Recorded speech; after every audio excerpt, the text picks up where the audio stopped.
Bethlehem College and Seminary is still accepting applications for the coming academic year. For more information, visit bcsmn.edu. So the plan is, we've got this kind of a 3-hour block here, but you're not going to be sitting there for 3 hours, I promise. That would just, like the seminarians are going like, he would do that to us because I got some of my guys in here, and I would make them for 3 hours and no bathroom breaks. But you guys get bathroom breaks. So we'll do kind of in 3 blocks over the course. I've got 3 different sort of quasi-lectures. One of the advantages, though, one of the reasons we like doing these breakouts is that they can be a little more interactive, and so really want you guys to be thinking of questions, and I've budgeted time at the end of each session for just kind of some interaction. So feel free to be ready with those. We're also I guess quasi live streaming this one. One of the things we do at Bethlehem is called Aim at Aha, which is our teacher training seminar. So we've got for homeschoolers, classical educators, people like that. We do these periodic. How do you teach better? How do you teach things? And so we're live streaming this one for some folks in California who had asked, hey, could we jump in there? So if you want to find more about that, it's on our website, Aim at Aha. And then with that, let me jump in to our topic. So the title for the seminar here is Indicatives, Imperatives, and Applications. And the reason this is such an important topic, this topic of natural, biblical, and cultural complementarianism. So natural, biblical, cultural, all 3 of those is what we're talking about. Is that at different times in church history, different truths are under assault. First century, you think about biblical times, the inclusion of the Gentiles is sort of the main controversy. 3rd, 4th centuries, doctrine of the Trinity and the doctrine of Christ. Reformation, the authority of Scripture versus the Pope, doctrine of salvation, Scripture alone. These are sort of the frontline issues in those generations.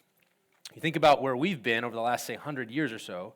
100 years ago, the controversies were over the literal and historical realities of biblical events and figures. Miracles, virgin birth. So if you were a conservative, Bible-believing Christian 100 years ago, you were weird because you believed in a virgin birth. And you believed that Jesus really did rise from the dead. And you believed that there would be a coming judgment. Right? You were weird because you believed those things actually happened or would happen. But today, conservative Bible-believing Christians are not just culturally weird, but culturally despised because we believe that a boy is a boy and not a girl, and that a girl grows up to be a woman and not a man. And so the debates of the 21st century are debates over what it means to be human. That's the entire premise of this conference, what is man? And one crucial subset of that debate is over what it means to be a man and a woman. And so my aim in this seminar is to provide a framework. So tomorrow, Kevin DeYoung will be giving a talk, and I've encouraged him in his talk to kind of model for us, kind of expositional. So I think he's going to be in Genesis. We'll be in Genesis some too, obviously. But kind of a model for us. How do you communicate about it?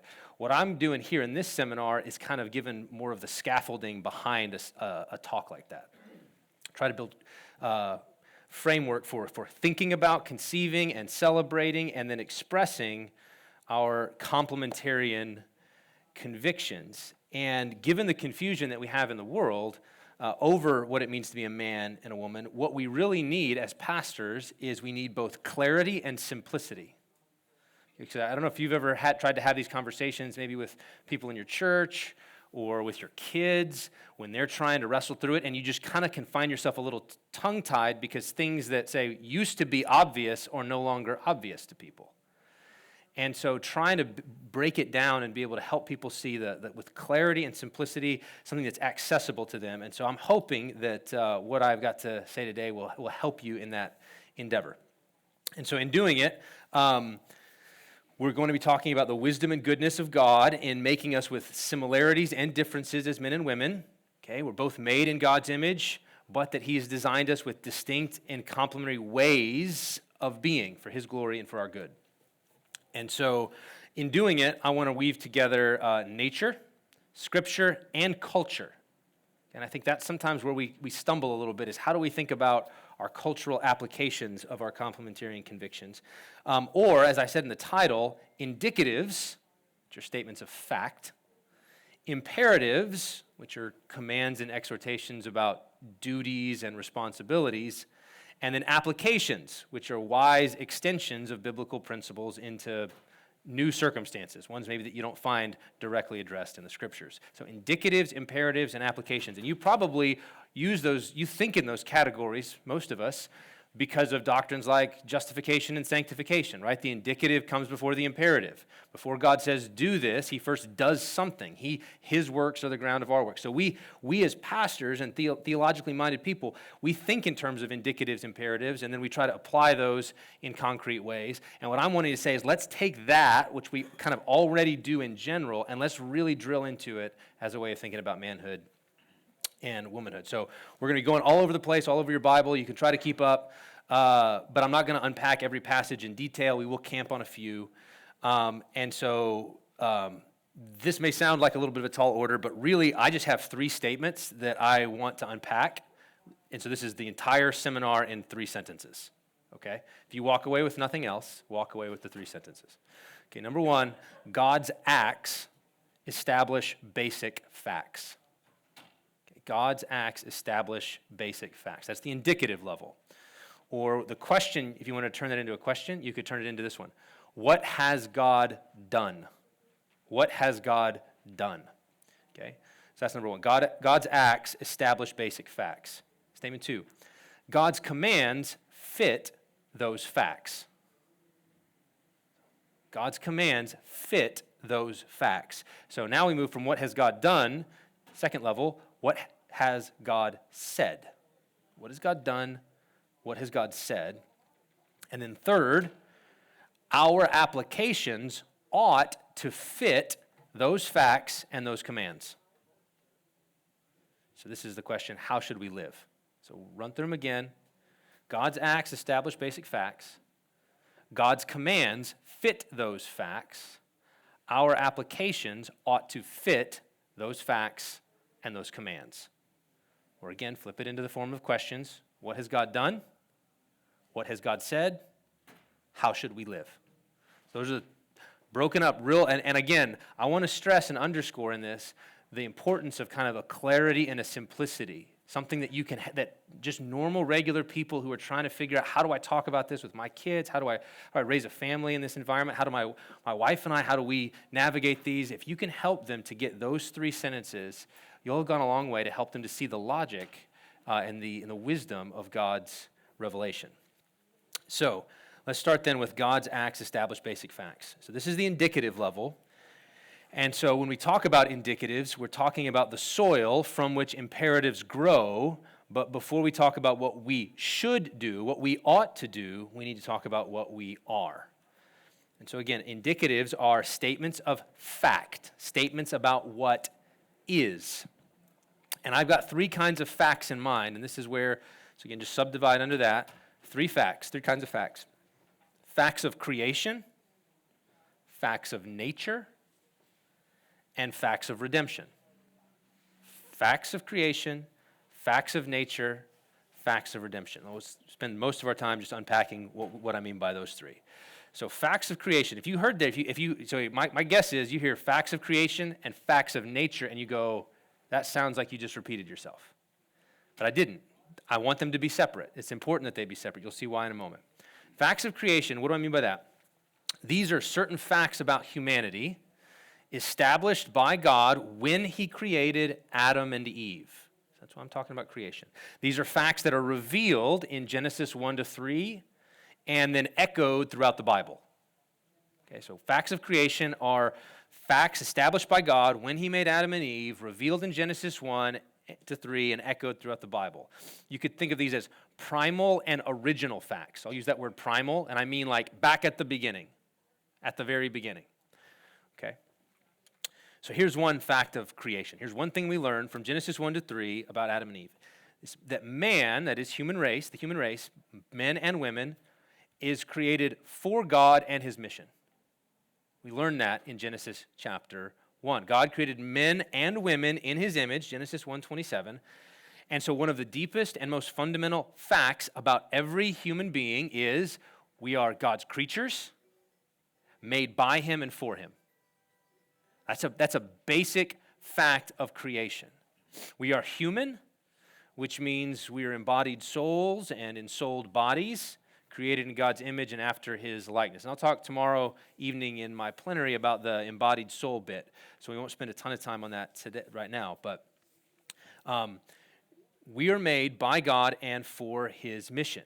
And as one of his human creatures, each of us then is either male or female, a man or a woman. This is another basic fact of creation. But this is important. It's only together that we're able to fulfill the cultural mandate. God blessed them, and he said, "Be fruitful, multiply, fill the earth, subdue it. Have dominion over the fish of the sea and over the birds of the heavens and over every living thing that moves on the earth." And so that mandate, that fruitfulness, multiplication, filling, subduing, and ruling over God's world are tasks that God gave to the human race, both men and women. This means we're made both for God and for his mission. So we're made for him, from him, through him, and to him are all things. So everything terminates in him, but also for his mission, his purposes in the world, the glorification of his perfections and his grace. That's fundamentally what we are for. And so this is a basic fact of creation. It's an is, not an ought. Before it's ever an ought, before it's a command, it's just what you are. Both men and women are necessary to glorify God and fulfill his original mandate for creation, for mankind. Okay, second primal fact, okay, male headship. I suspect Kevin will spend some time tomorrow doing this, but I'm going to fly through it, won't spend a ton of time. You can ask about it in the questions if you want to double-click on anything. But these are certain basic facts from Genesis, early chapters of Genesis that teach that men are created by God to be the head of their home. And then these are picked up and echoed and amplified and appealed to elsewhere in the Scriptures. So here's some of the evidences for male headship. First, Adam's the name of both the first human male and the entire human race. So Genesis 5:4, it's Adam as an individual. And then Genesis 1:27 and Genesis 5:2 refer to man, Adam, as the name for the entire human race. Adam then is the head, the representative of the human race, and that points to, this is the way the Bible reasons, the headship of his male descendants in their own families. We'll come back to that maybe a little bit later. Second, Adam is created first and then the woman. So now we're in Genesis chapter 2. Adam's first, then the woman, and by creating in this sequence, in this order, God gives Adam a kind of prominence and preeminence as the head of his wife. Moreover, Adam was created from the dust of the ground, and then he's placed in the garden. We'll come back to that maybe in a moment. Third, God gives, this is an important one, I think this is really big for Paul, God gives Adam the moral design for the garden before he creates Eve. This is a really significant thing. I think in the biblical imagination, it matters when God gave that command. So in Genesis 2:15-17, God puts the man in the garden to work it and keep it, and then he gives him the command, and woman has not yet been made. That exhortation, that command, don't eat. You may eat from every tree, except the tree of the knowledge of good and evil, is given to Adam alone, which implies something. It implies that Adam, as the head of his wife, was responsible to instruct her in God's ways for her good. Fourth, woman was created from Adam as a helper fit for him. This is Genesis 2:18. Adam, we've said, can't complete his calling to be fruitful, multiply, fill, subdue, and exercise dominion by himself. He will need help in every respect. And animal assistance, we find, is insufficient. Right? Elephants, great creatures, amazing, remarkable, not a good helper.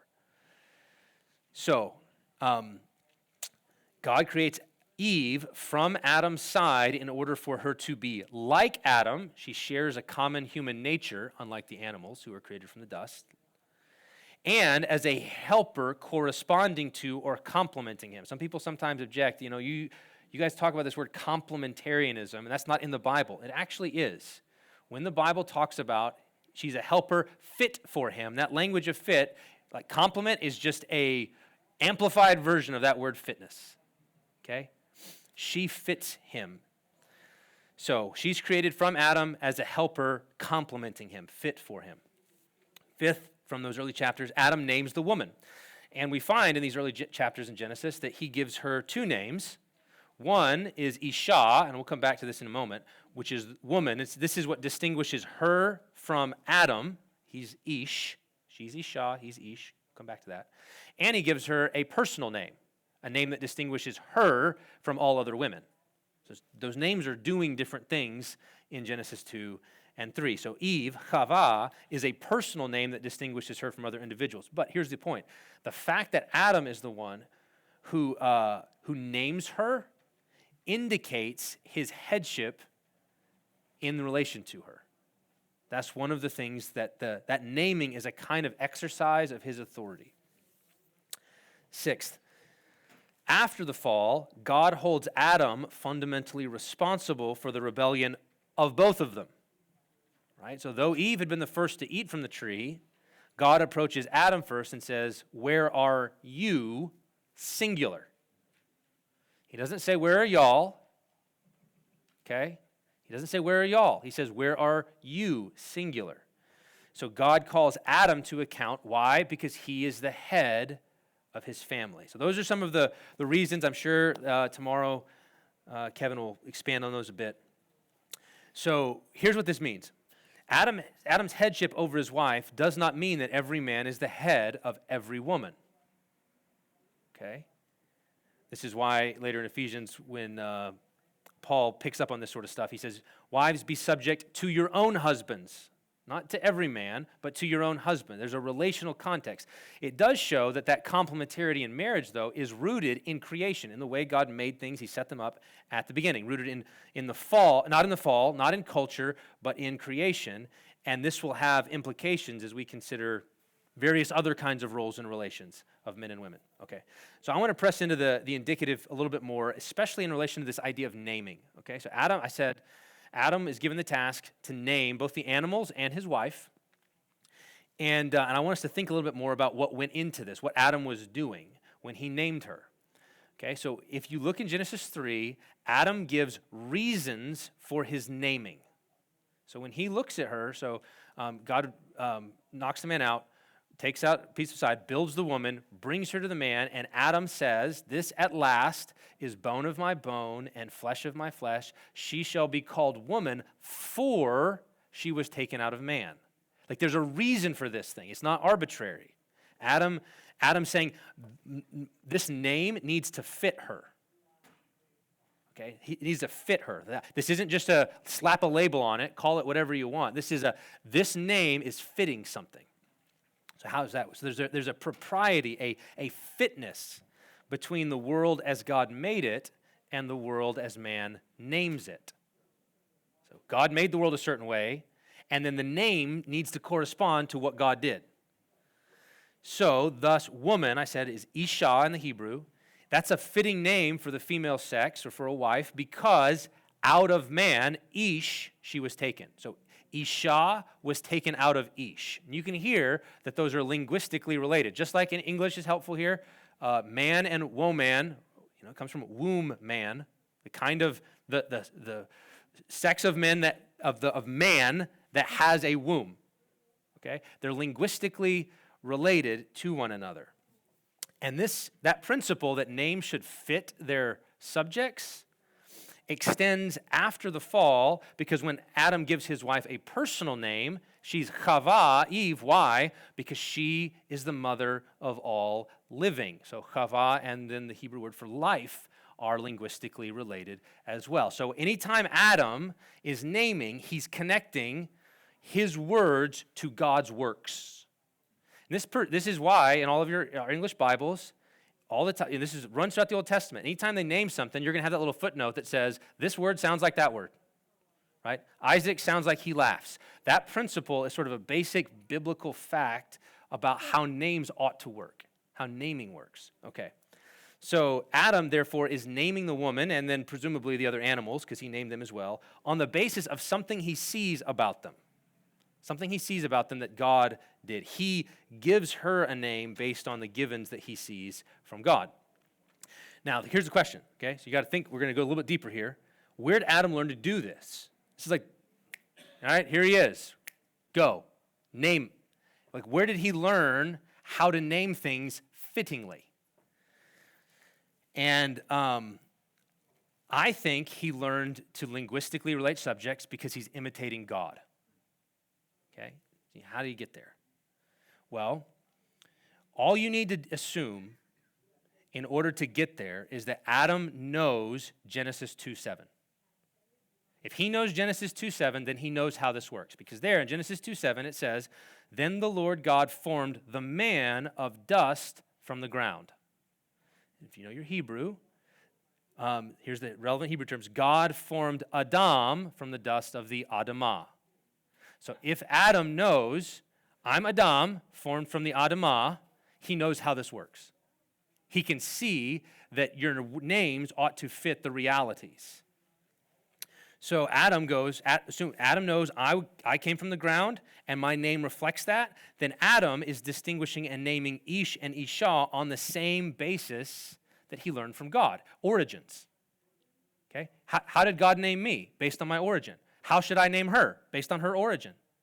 And so I'm linguistically related to the ground, Adam from the Adamah, so therefore she is Isha from Ish. So Adam, in doing this, he's the son of God. He just does what he sees his father doing. But you can see how he's got kind of gathering up observed characteristics from the world. So he's pulling together, I know where I came from. I came from the ground. Second, he knows God named me based on that. Third, she came out of my side. And then fourth, she's not like the animals. She's different. So whatever he was naming the animals, he's like, this is different. And you can see that, you can hear it, right, in the at last of that text, right? He did not say, this at last is the squirrel. Like, it didn't happen that way, right? It was at last was reserved for the helper fit for him to remedy the problem God's addressing. It's not good for man to be alone. So the point there on the naming is that this is Adam's attentiveness to God's actions leads to his speech, and all of that is wrapped up under Adam has authority as the head in naming his wife. Okay. Let me say one more thing here about the curse, because sometimes when we talk about the curse in Genesis, we say that God curses Adam and Eve, but if you're really attentive to the text, he doesn't. Okay? The serpent is cursed. Cursed are you, he says to the serpent. Cursed are you, and on your belly you shall go. The serpent is cursed. But when it comes to them, he doesn't say cursed are you. Instead, God doesn't say it to Adam. He says, God's curse to them is specific to each of them, and the difference is relevant for how we think about sort of the basic facts about men and women, the basic facts of creation. The curse in relation to Eve, and therefore by implication to women, is not identical to the curse in relation to Adam, and that to men. So, in order to understand the difference, though, you got to keep in mind that origins thing. Adam was taken from the Adamah, from the ground. The woman was taken out of the man. Okay? So what this means is Adam is taken out of the ground, and he is oriented to the ground. Okay? God sort of pulls him out and points him back and says, work the garden, keep the garden. I took you out, you're oriented out there. Meanwhile, she's taken out of his side and then oriented where? Well, she's a helper fit for him. Now, she's made for God and his mission. But her orientation, like Adam is oriented as, I'm going to glorify God how? That way. And she is going to glorify God this way. Okay? Now, okay, so when God curses them, the ground is Adam's fundamental calling, and Eve was taken out of Adam, oriented to Adam. This is what we're going to come back to this later. Woman was made for man, not man for woman. So he and their children will be her fundamental calling, and then that fact that your origin determines your orientation. Your origin determines your orientation. It's sort of a deep biblical reality that the Bible draws upon. I think it's the Bible's explanation for that general tendency for men to be oriented outward and to look to the horizon and to want to subdue untamed lands, and for women to be oriented to people. Okay, now that's a tendency It's not a rule. It's not a law in the sense of like imposed from without. It's tendencies that arise from within based on how God has built us. We'll come back to that again in a minute. So now think about that as a basic fact when you come to the curse. And God says to the woman, I will surely multiply your pain in childbearing. In pain you shall bring forth children. Your desire shall be for your husband, and he shall rule over you. So that pain of childbirth, and I think by extension child rearing, it's not just the pain of the birth, but also the pain of raising, is multiplied according to God's curse. And then a desire for her husband, coupled with her husband's sinful rule over her. This is the curse. In other words, what's cursed? And the answer, like what will be painful for her? And the answer is her relationships. Her work as his helper and ally will be the thing that is most painful for her because they have sinned. So God created woman to be the companion, ally, helper, complement of her husband in their joint task and the bearer of children. And now both of those will be broken and painful. Meanwhile, and then maybe just say a little word here about that phrase, the desire, your desire shall be for your husband. I think the ESV flipped this in their recent update, which I'm not a huge fan of. I think that the ambiguity of the for was fruitful. Desire for, you know this perhaps, shows up two other places in the Bible. This language of your desire shall be for something shows up twice. Once in Genesis 4:7, so just a chapter later, where sin is crouching at your door, Cain. Its desire is for you, and you must rule over it, which is it's like just plug and play the pieces, but the same linguistic structures show up there. So Cain sin's like a monster crouching at the door. It wants you, and you have to master it, just like your desire shall be for your husband, and he will rule over you. Okay. The other place, though, is in Song of Songs, chapter 7, verse 10. I am my beloved's, and his desire is for me. It's a very different context, right? And so scholars debate which one of them should be determinative. And most of the times they say, hey, look, the one that's a chapter later ought to exert a little bit more influence on how we interpret Genesis 3. But at the very least, we can say this. What's common to both is a connotation of possession. Okay? A lover wishes to sort of possess the beloved. You are mine. And sin, in that Cain passage, desires to possess, even devour Cain. And so then the curse in relation to the woman, I think, is that apart from God, she will want to possess her husband, and I think by extension her children and other relationships, in excessive ways. It will take different forms for different people. Like it could be in the form of a neediness and a hunger for affection. Okay? It could be in the form of manipulation, trying to get more from people than they want to give. It could be in the form of outright possessiveness. So Lewis has this famous line where he says, she was the sort of woman who lived for others, and you could always tell the others by their hunted expression. Okay. Where is she? It could be in the form of her own desire to actually rule over her husband. So an actual sort of mastery there. But in whatever form, without God, she will want more from her relationships than they can deliver. That's what's cursed. She was made for relationships, but without God at the center of her life, they will take on a significance for her that will inevitably disappoint and frustrate and cause pain to her. And the capstone of that in the curse is that she will be at the mercy of a man who just accused and blamed her in order to save his own life. Right? The woman you gave me was putting a death sentence on her head. Right? The day you eat of it, you will surely die. And so for Adam to say, she did it, is to say, kill her, not me. And now she's going to want more from him, and he's going to rule over her. She will want to possess him in the way that sin wants to possess Cain, and rather than the sacrificial headship that he's called to, he will respond with the same kind of hostility and domination that we ought to have in relation to our sin. That's the curse. So now flip to Adam. What's his curse? Well, again, notice it's not him directly. I highlight that because I think that the fact that they're not cursed directly is relevant for the possibility of redemption. The serpent is cursed and is beyond redemption. Man and woman, things are cursed in relation to them, and their life will be hard, but there's hope. They're not permanently under a curse, right? Because as God says, the promise, the proto-gospel there, when, no, it's eluding me here. Help me. On the belly you should go, I'll put enmity between your seed and her seed, and he will crush his head, he will bruise his heel. That bit is the hope that's not a permanent curse. Okay, so but what's Adam's curse? Cursed is the ground because of you. In pain you shall eat of it all the days of your life. Thorns and thistles it shall bring forth for you, and you shall eat the plants of the field. By the sweat of your face you shall eat bread till you return to the ground. For out of it you were taken, for you are dust, and to dust you shall return. Now obviously that applies to both men and women. Both men and women die. Okay? But Adam, it's a targeted curse when it talks about in pain you shall eat of it. Just as your pain will be multiplied in childbearing, your pain will be multiplied in your labor. So Eve's taken out of Adam, now what's cursed? Their relationship. Adam's taken from the ground, what's cursed? The ground. All of those dreams of expanding the garden, taming the land, subduing the earth, those dreams are now painful dreams. The ground is going to fight back. It will not sweetly yield its fruit.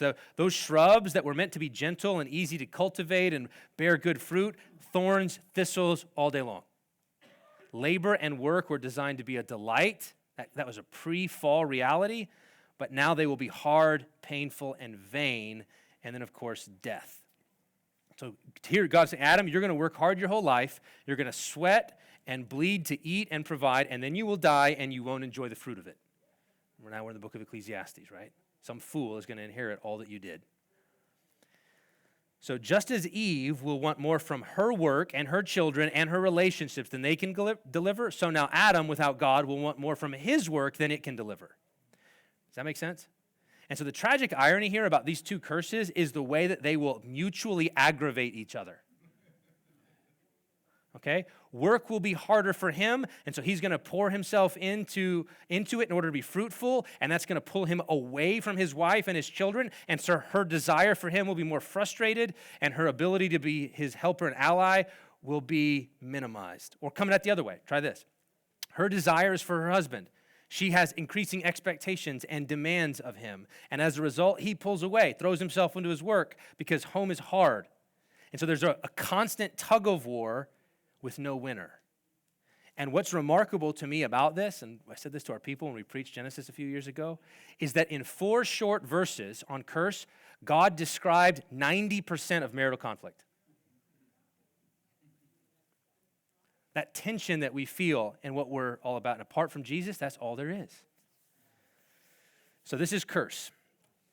But it gives light on the facts of creation, on the way God designed it in the beginning.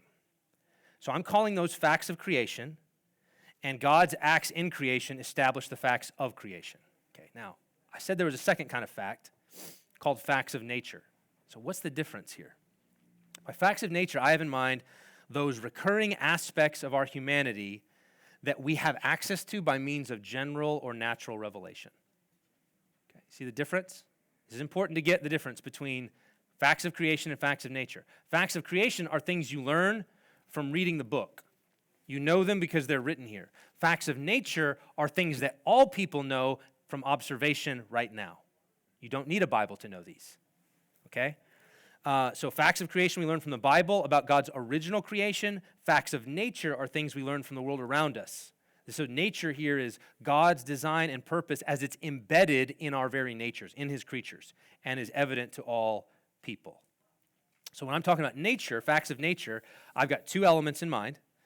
Number 1 is the fundamental facts about what we are, so facts that you can observe like right now, and the built-in tendencies and traits that emerge from and serve those facts. I'm going to explain what I mean by that.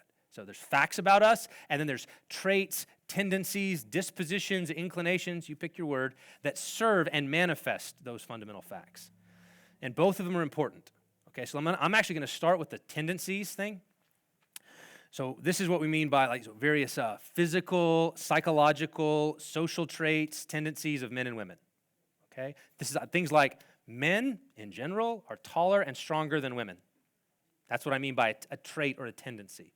Or women in general are more people-oriented. So we just talked about it. Whereas men in general are more thing-oriented, task-oriented. Or men in general are typically more aggressive and competitive than women are. Or women typically tend to excel in verbal and linguistic skills, and men typically tend to excel in mathematical and spatial skills relative to each other. Okay? Does that make sense? Those are the kinds of things I have in mind with the traits and tendencies. There was an article about a year ago in the New York Times that was basically kind of a survey of social scientific studies on men and women that just ran through a bunch of this sort of stuff. And it's funny to me because, these are the sorts of things that like a generation ago would have been called common sense. And now there's like these really advanced studies that they have to do to like get to the same spot that like your grandparents got to just by sitting on the porch, okay? And just like watching stuff happen, right? Raising some kids, it's like, yeah, we know this, but now we have to do really advanced studies in order to get it. So here's some of those things from this. And it was an article on the gender gap in politics, but it was surveying these social science studies. Here's some of them. Broad value differences between men and women. Women score higher on values defined by care, fairness, benevolence, and protecting the welfare of others. They reflected greater empathy and preference for cooperative social relations. Okay? The authors comment, in today's debates over free speech and cancel culture, those social and psychological value differences between men and women are in line with surveys showing that women are more likely than men to regard hate speech as a form of violence. You don't want to protect people. Rather than a form of expression, or support laws against divisive hate speech, or be skeptical that the right to free speech protects the disadvantaged more than the majority. So they were sort of saying, hey, there's some value differences that are showing up in these surveys that explain some of these gaps on these political questions. Or again, here's another one. Men tend to be more obsessed with status and dominance and are more willing to take risks to compete for them. And it's like anyone who's ever raised a boy and a girl, no, that's exactly right. Women are more likely to prize health and safety and the reduction of conflict. Okay, so just value differences, tendencies, traits. This affects the way that men and women approach competition and status. So here's a quote. Boys and men enjoy, that's important, enjoy direct status competition and confrontation. So the central drama of male cultural disciplines is, hey, Jones says his theory is better than Smith. Let's all gather around and watch him fight about it. Okay? Like, that's the guy's idea of a good time. I remember years ago, we had some friends went to seminary with. They went mission field. They came home, and they came over to our house for dinner. And I went out into our sunroom with my friend Alex, and his wife was in the kitchen with my wife. But there was and the glass door was closed, but they could see us. And we started talking about the dissertation that he's working on. It was on Paul's apostleship.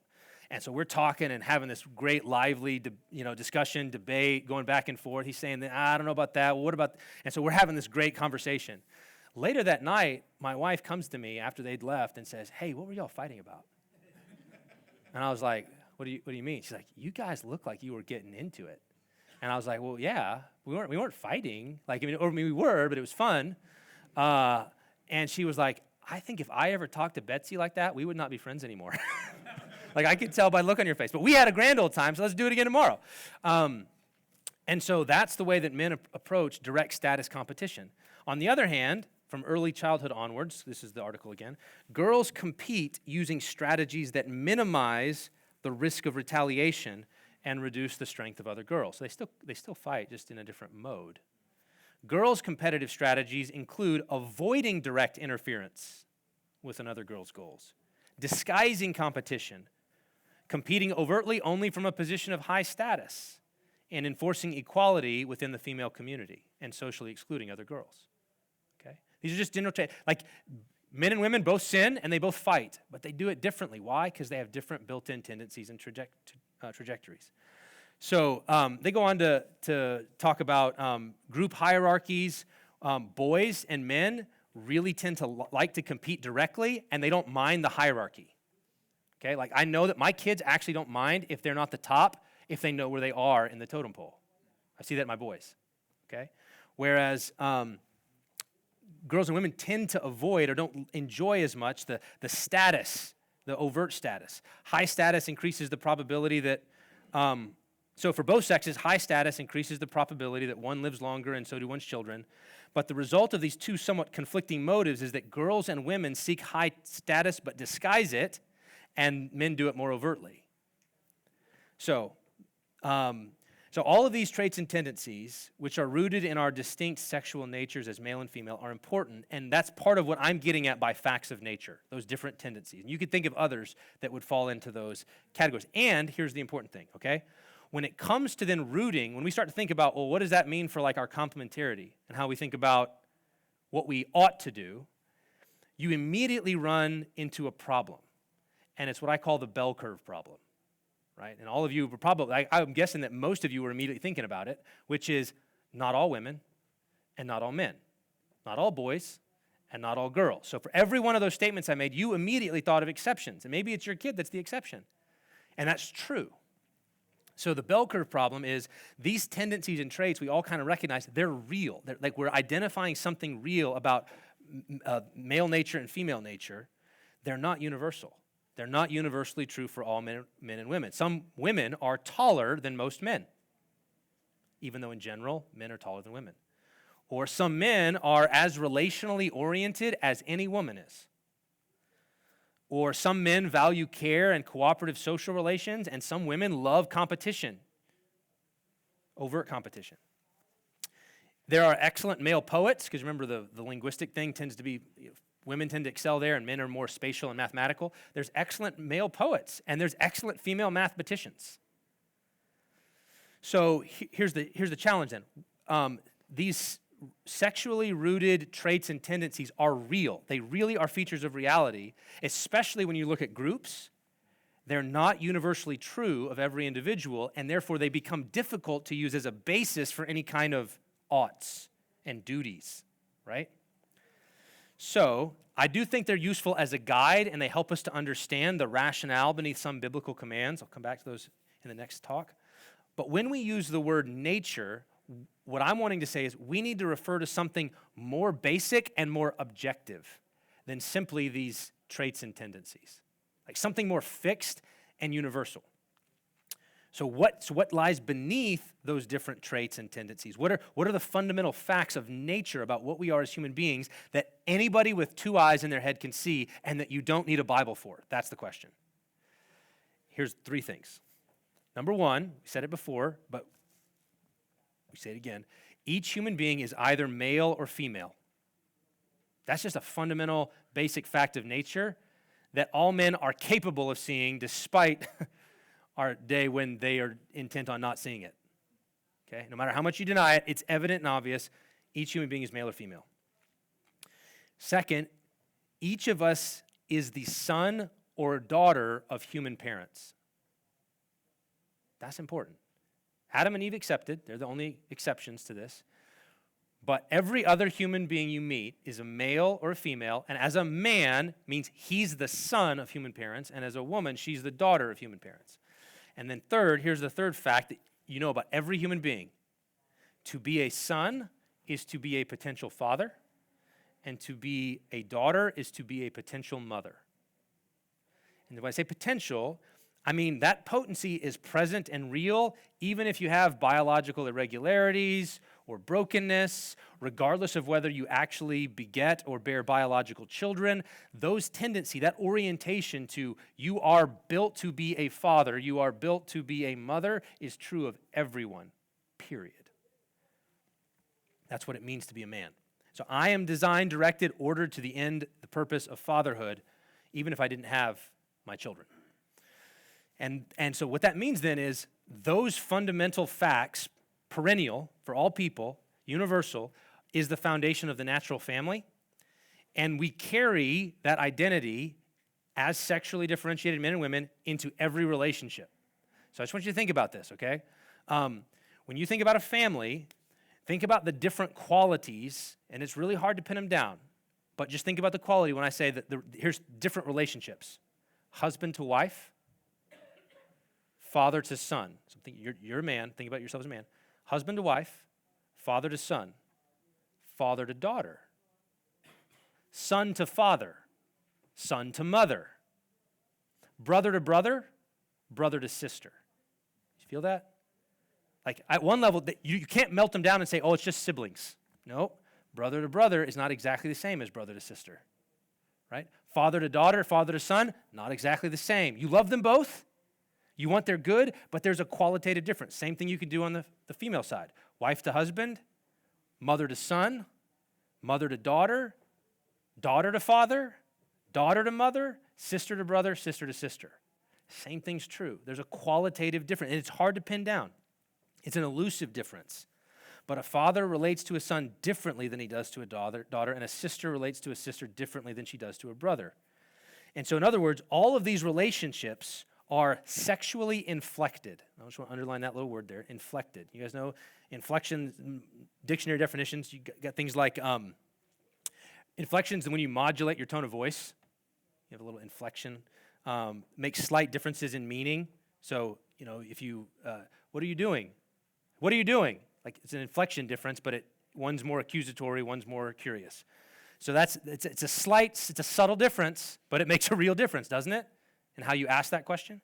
Or it also could be the slight bend or movement in the straight path of an object. So you got an object moving, and if it was deflected, it would bounce back. If it's inflected, it kind of just hits to the side, right? The light gets kind of inflected there. Or in language, you think about languages, it's the different ending of a word that indicates masculine or feminine.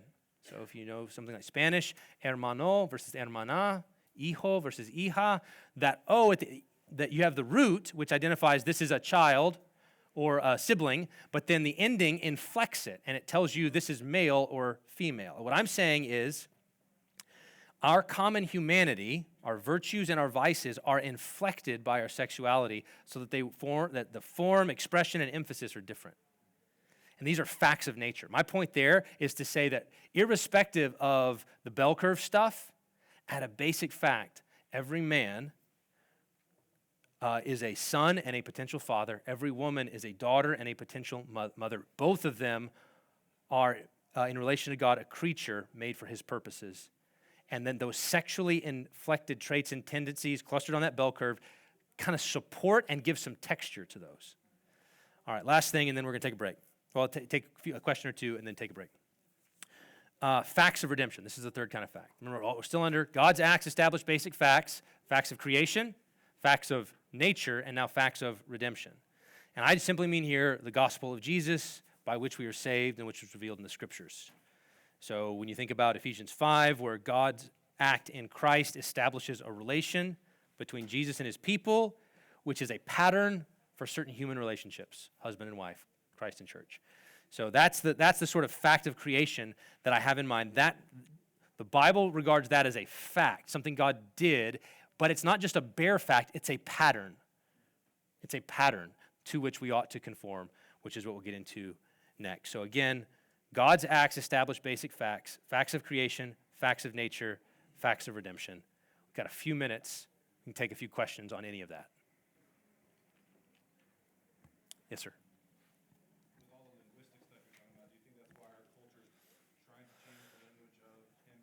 Yes. Yes, so the pronoun wars is fundamentally about resisting the fundamental facts of nature, okay? So it's war with that God made things in a certain way that's fixed, and we want them to be malleable. We want them to be arbitrarily, so to regard pronouns as sort of cultural impositions as opposed to expressions of basic nature is... why do the nations rage and the heathen plot in vain? The kings of the earth set themselves and the rulers take counsel together against the Lord and against his Messiah, saying, let us burst their bonds apart. Let us cast away their cords from us, including the cords of language. So yes, it's a fundamental assault on facts of nature. Yeah. Yes, sir. Society today, along with the linguistics, I see a definition change. Okay. And of changing definitions or making definitions more general. For example, when it comes to defining what is a male and what is a woman, it seems like society can't even come to a concession on that. Right. And so what is the church's relationship to society in that? How can we address that? Should we address that? And how can we answer that? Yeah, so we'll get into some of that when we get to the applications here in a bit. But at a baseline level, it's like live in the truth.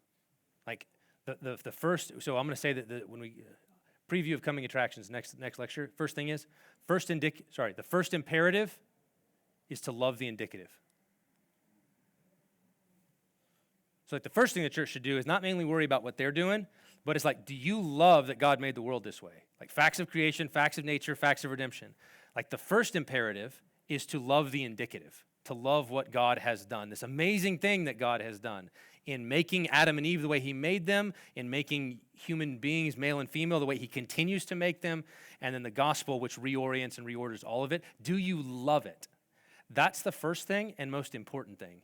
And then out of that comes all kinds of ways that we're going to relate to one another in the church, and then the way that we're going to speak prophetically to those outside the church. But it starts, all of that other stuff is irrelevant, I think, if you don't love the indicative.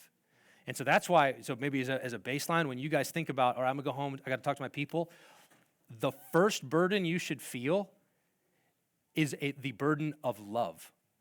Like, you need to love that God made the world this way. Like, it needs to be like deep down, and there needs to be like not just a love like I love it, but I don't ever want to say it out loud. Like, it needs to be like, no, I love it, and I'm unapologetic. It's good. It's good.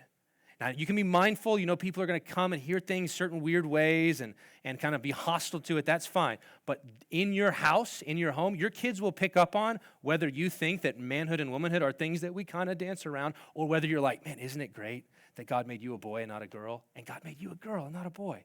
What an amazing thing. Isn't he good? Like, do you love it? That's the thing that needs to come through in your preaching as much as anything, as much as the particulars, because there's an old story about Mark Twain, who's apparently a really rotten husband, who used to say all kinds of nasty things to his wife. And one day she had enough, and so she came downstairs, and she repeated back to him all of the nasty things that he'd ever said to her. So all the nasty names he'd ever called her, she just said them back to him, and he sat there and just listened and listened and listened. And when she got done, he looked at her and he said, "My dear, you know the words, but you don't know the tune." Okay, which is a terrible, he's a skunk of a husband, right? So you know the words, but you don't know the tune. In other words, it's not enough to know the words. You flip it around, make it a positive thing now. It's not enough to know the words. You got to know the tune. And the tune is love the indicative. Love the way that God made the world. Maybe one or two other questions, and we'll take a 10-minute break.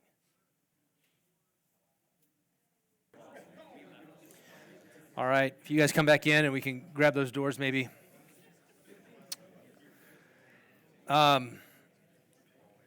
As we turn our attention to the imperatives, somebody came up and asked a question I thought was a really good one, because it's relevant for our cultural kind of moment, and it's what do you do about the kind of either intersex or situations where the chromosomes and the presentation doesn't match, like at a very basic biological level, someone who has chromosomes of a man but has genitalia of a woman and vice versa. So those sort of cases. How does that affect? Because oftentimes, I know this is true both of the wider unbelieving world, but it's actually even true of a lot of Christians. I know one Christian sort of feminist egalitarian scholar in particular who has sort of who has camped out on intersexuality, sort of the folks who don't fit the mold for sort of basic biological reasons. That's different than the choice stuff. I choose to be. This is basic biology sort of confusion, but she's turned that into kind of like a key principle to undermine the notion of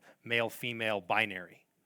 Okay, so how do we think about that? Well, the basic thing there is to recognize that sin did break the world. And there's all kinds of brokenness in every direction. And so the presence of intersex phenomenon, chromosomes don't match biological presentation, is fundamentally no different than blindness or deafness. Okay? You have ears, and they're meant to hear. And some people are born deaf. You have eyes, and you're meant to see, and some people are born blind. So these are brokenness. This is brokenness in the world, and it's real. Okay? But what you wouldn't do is you wouldn't say, because someone is born blind, you wouldn't try to start convincing people, well, there are multiple ways to see. Okay? There's the way that you see with eyes and the way that you don't. Like, that's not, you recognize the blindness as a failure to see. It's a brokenness. Those are sort of the obvious examples, but the reality is all of us have this kind of like, brokenness at multiple levels of our personality and all that kind of stuff. So the point is, we don't use the presence of the anomalies to sort of disprove the binary.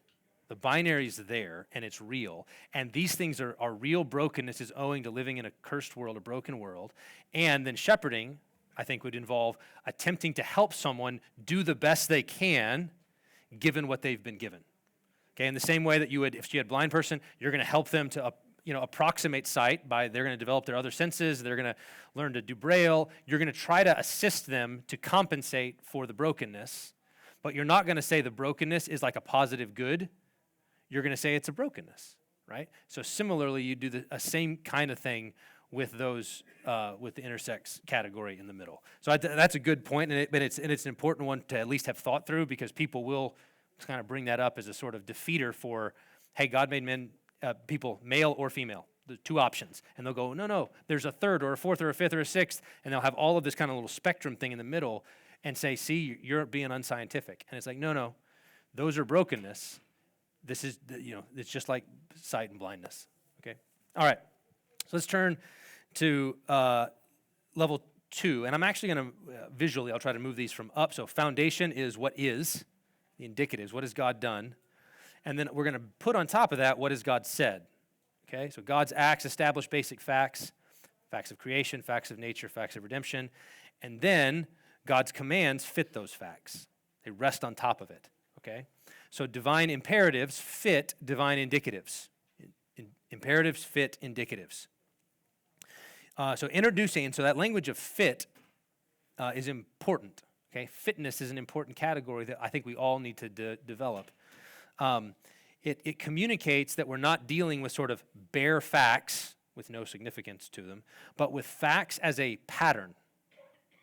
So if they're facts, it's a pattern. Something needs to correspond to it, needs to fit it. It's a fixed pattern or reality, and then God's commands and our behavior are to conform to the pattern. So what we do ought to fit what we are. What we do ought to fit what we are. And so since we're dealing with biblical commands, we're talking here about moral fitness. There's other kinds of fitness. I'll talk about that later. But moral fitness. So if you think about, you got a foundation, you think 3 rungs of a ladder working from the bottom up, indicatives, imperatives, applications.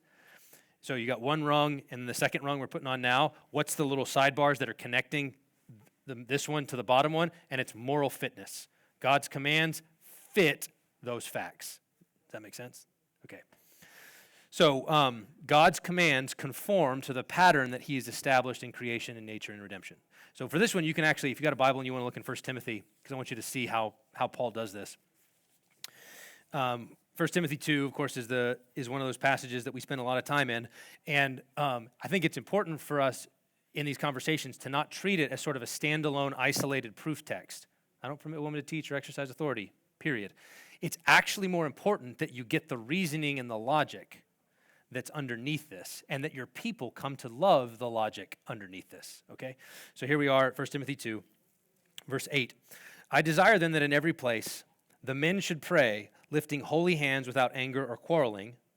Likewise also that women should adorn themselves in respectable apparel with modesty and self-control, not with braided hair and gold or pearls or costly attire, but with what is proper for women who profess godliness with good works. Now just pause there for a sec. You can see there, you can hear in that, those traits and tendencies we were talking about.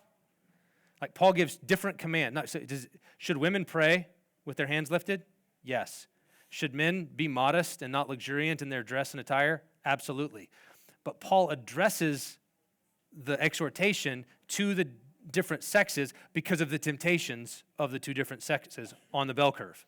Okay, what's the masculine competitiveness? I think is a good. That status stuff. Me and my buddy debating theology in the back room is a good thing. What can it lead to? What happens when it goes wrong? Quarreling and violence. Okay, that's the corruption of that good natural masculine tendency. And so, if that's the corruption, and you're a wise pastor like Paul is, what do you say? Hey, I want all the men lift those hands in prayer, not to fight. Don't be violent and quarrelsome.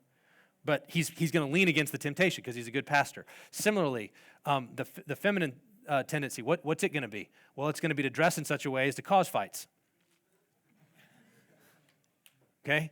Right? And you can see even the different kind of, we talked about the overt conflict versus the sublimated disguised conflict, right? The way that women dress frequently is also a kind of status competition and who can draw male attention or other female attention, depending, right? So Paul says, hey, that's a temptation that's birthed out of a real good. Women should desire and want to be beautiful. God made them that way. And so the desire for beauty is a good thing, but the desire to flaunt beauty or to augment it in certain kinds of ways in order to be immodest isn't. Just like the male desire to tussle is a good thing, but the violence and the quarreling that can come from it isn't. Okay, so I'm just drawing attention to that so that when you're preaching this passage, it would be good and right for you to draw attention to the distinct temptations of men and women, right? And that Paul is addressing them distinctly and not sort of lumping it all together saying, hey, I want everybody to pray and not fight, and I want everybody to be modest, okay? Target the exhortations the way that Paul does. Okay, continuing on. Let a woman learn quietly with all submissiveness. I do not permit a woman to teach or to exercise authority over a man. Rather, she's to remain quiet. For Adam was formed first, then Eve, and Adam was not deceived, but the woman was deceived and became a transgressor. Yet she will be saved through childbearing if they continue in faith and love and holiness with self-control. So women must learn in quietness and submission. Quiet here, I don't think is first and foremost about decibel level, but is about the quietness of the spirit. So if you read the book of Proverbs, the contrast is often between the loud woman, right, which she may not yell very loud, but she can be busy, okay? So women should learn in quietness and submission, which recognizes, just here it's basic thing, the value of education for both men and women. She should learn. Like that's the first exhortation is she should learn. It's not she outsources her learning to her husband or to her dad. She ought to learn. She ought to be sitting there. She ought to be like Mary in the Gospels, sitting at the feet of Jesus, soaking it all up as much as any of the disciples. Okay, so let a woman learn. But there's a particular way. Women may not teach or exercise authority over men, and while those are distinct things, teaching, authority, they're linked in this passage. And I think that's going to be significant for as we apply it, how we think about it.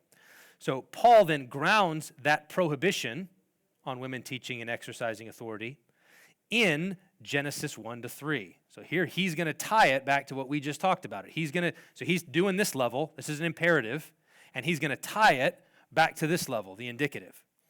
And he highlights two facts of creation. Notice that. So earlier he was doing facts of nature stuff, tendencies and trajectories and inclinations and temptations, bell curve stuff. That was the lift holy hands without violence and don't be immodest. Now he's tying it to facts of creation, things you learn in your Bible. What are the two facts of creation? Number one, the order, who was made first. And second, unlike Adam, the woman was deceived and became a transgressor. So two things from Genesis 1-3 that ground this imperative. Okay, so Adam's firstness, he's first, not Eve, and the fact of Eve's deception is the foundation under Paul's insistence that women not teach or exercise authority in the church, or put it the other way around, that he restricts teaching and exercising authority to men, to qualified men, as we'll see in the next chapter of 1 Timothy, got the elder qualifications. So Adam's created first, which is, we talked about that in the 6 points earlier in Genesis 1-3, and then Eve being targeted for temptation, okay? It's as if the devil knows God gave him the command by himself, and he's supposed to teach her. And so he's inverting the order that God established in going to her first rather than to him. The other thing that's going on, I think, in the temptation narrative that Paul is attentive to, is that Adam, at this point, it's actually impossible for him to be deceived because he heard the command directly from God. So, like, if the serpent goes to Adam and says, "Did God really say, you shall not eat from any of the trees?" Adam's going to go, "No, he didn't say that. He said this," because he heard it from the mouth of God himself. Eve, on the other hand, heard it secondhand by God's design. Adam was the one who told her, "Hey, so here's the garden. We can eat from any tree except that one. We can't eat from that one." So she heard it from another creature. And so now she heard God's word from a creature, and here comes another creature saying, "Did God say it?" And so now she's got to recite her catechism. Okay, she's got to recite the catechism. And she gets it close. And there's the debate, right? Scholars debate about the additional thing in Genesis where she says, we may eat from any tree except for the tree in the midst of the garden. We cannot eat it or touch it lest we die. She adds that or touch it. And the debate is whether she added that, whether Adam added that, and whether it was a good thing that they added that. Like, was this like a little extra protection? Like, hey, let's just not even get close to temptation. Or was it sort of adding, it was legalistic, right? There's debates about that. I incline towards that it was wisdom, but you can debate that one. The point is, Adam's incapable of being deceived because he heard it from God himself. Eve, on the other hand, is capable of being deceived because she heard it from Adam. She doesn't, what did God really say? I only know what Adam told me, so should I listen to Adam or to the serpent? Okay? And she repeats it back, and then he comes back at her and says, you won't die, and then frames the whole thing a little bit differently. She frames it as God's trying to hold you down. He knows that if you eat the fruit, you'll be like him, knowing good and evil. And so he's just trying to hold you down. And he makes idle threats anyway. You're not going to die. And then now she sees that fruit with new eyes, right? It looks different. The fruit looks, but she sees true things about it. It's beautiful. It's pleasant to the sight, desirable to make one wise. It's good for food. All that's true. It was true before the serpent came up too. But now she's like, something's been stoked. So she's deceived. She's drawn false conclusions because she's had a false teacher. Adam couldn't have a false teacher. He couldn't be deceived. That's what Paul's drawing attention to. It's that order that God intended Adam, as the head of his home, to teach his wife the moral design of the garden.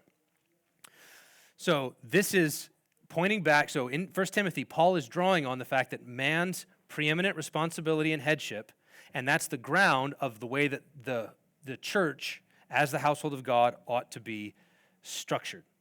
1 Timothy 2 prohibits women from these two interrelated activities, teaching and exercises authority. But we know elsewhere in these same letters that those two activities are brought together in the office of elder. That's what elders do in the church. They teach and they exercise authority. That's the fundamental thing that they do that's actually different than, say, what deacons do in the church. Deacons they can teach, and they're certain kinds of authority. But the thing that makes the elder is they teach and they govern, they rule. That's the distinctive activities of pastors, of elders. They teach authoritatively from the Scriptures, and they lead or rule God's people by the Scriptures. And so that is what's prohibited to women because of the order of creation and the order of the fall. We can also think about this in terms of Peter and Paul elsewhere in the Scriptures talk about shepherding.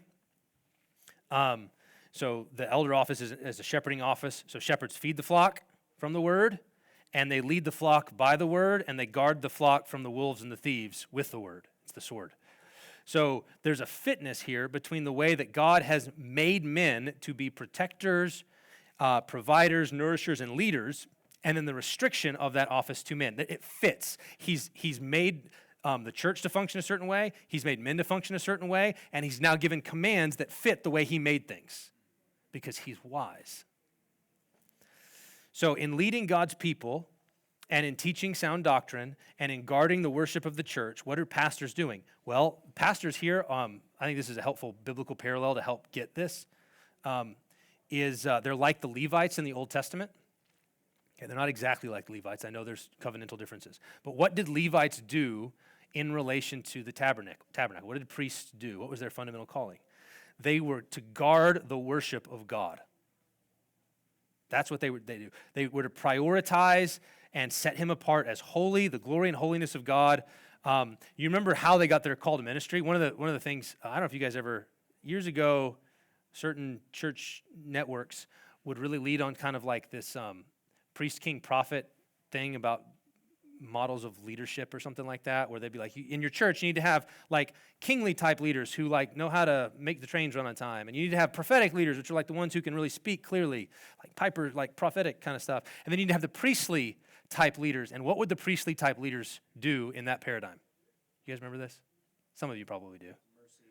mercy care, right? The sort of like, hey, brother, how's your soul? One-to-one, face-to-face. And they were getting that. So like the priest, the main thing priests did was kind of like this face-to-face care. Okay, if you actually look at what priests did in the Old Testament, like that's about as far from the biblical picture as you can get. Like, yes, there's a face-to-face teaching thing, but like how did the Levites get their call to ministry? It was after the idolatrous thing with the golden calf, and Moses says, whoever's on the Lord's side, come to me. And they come running up, and he says, strap on your swords and go slay the idolaters.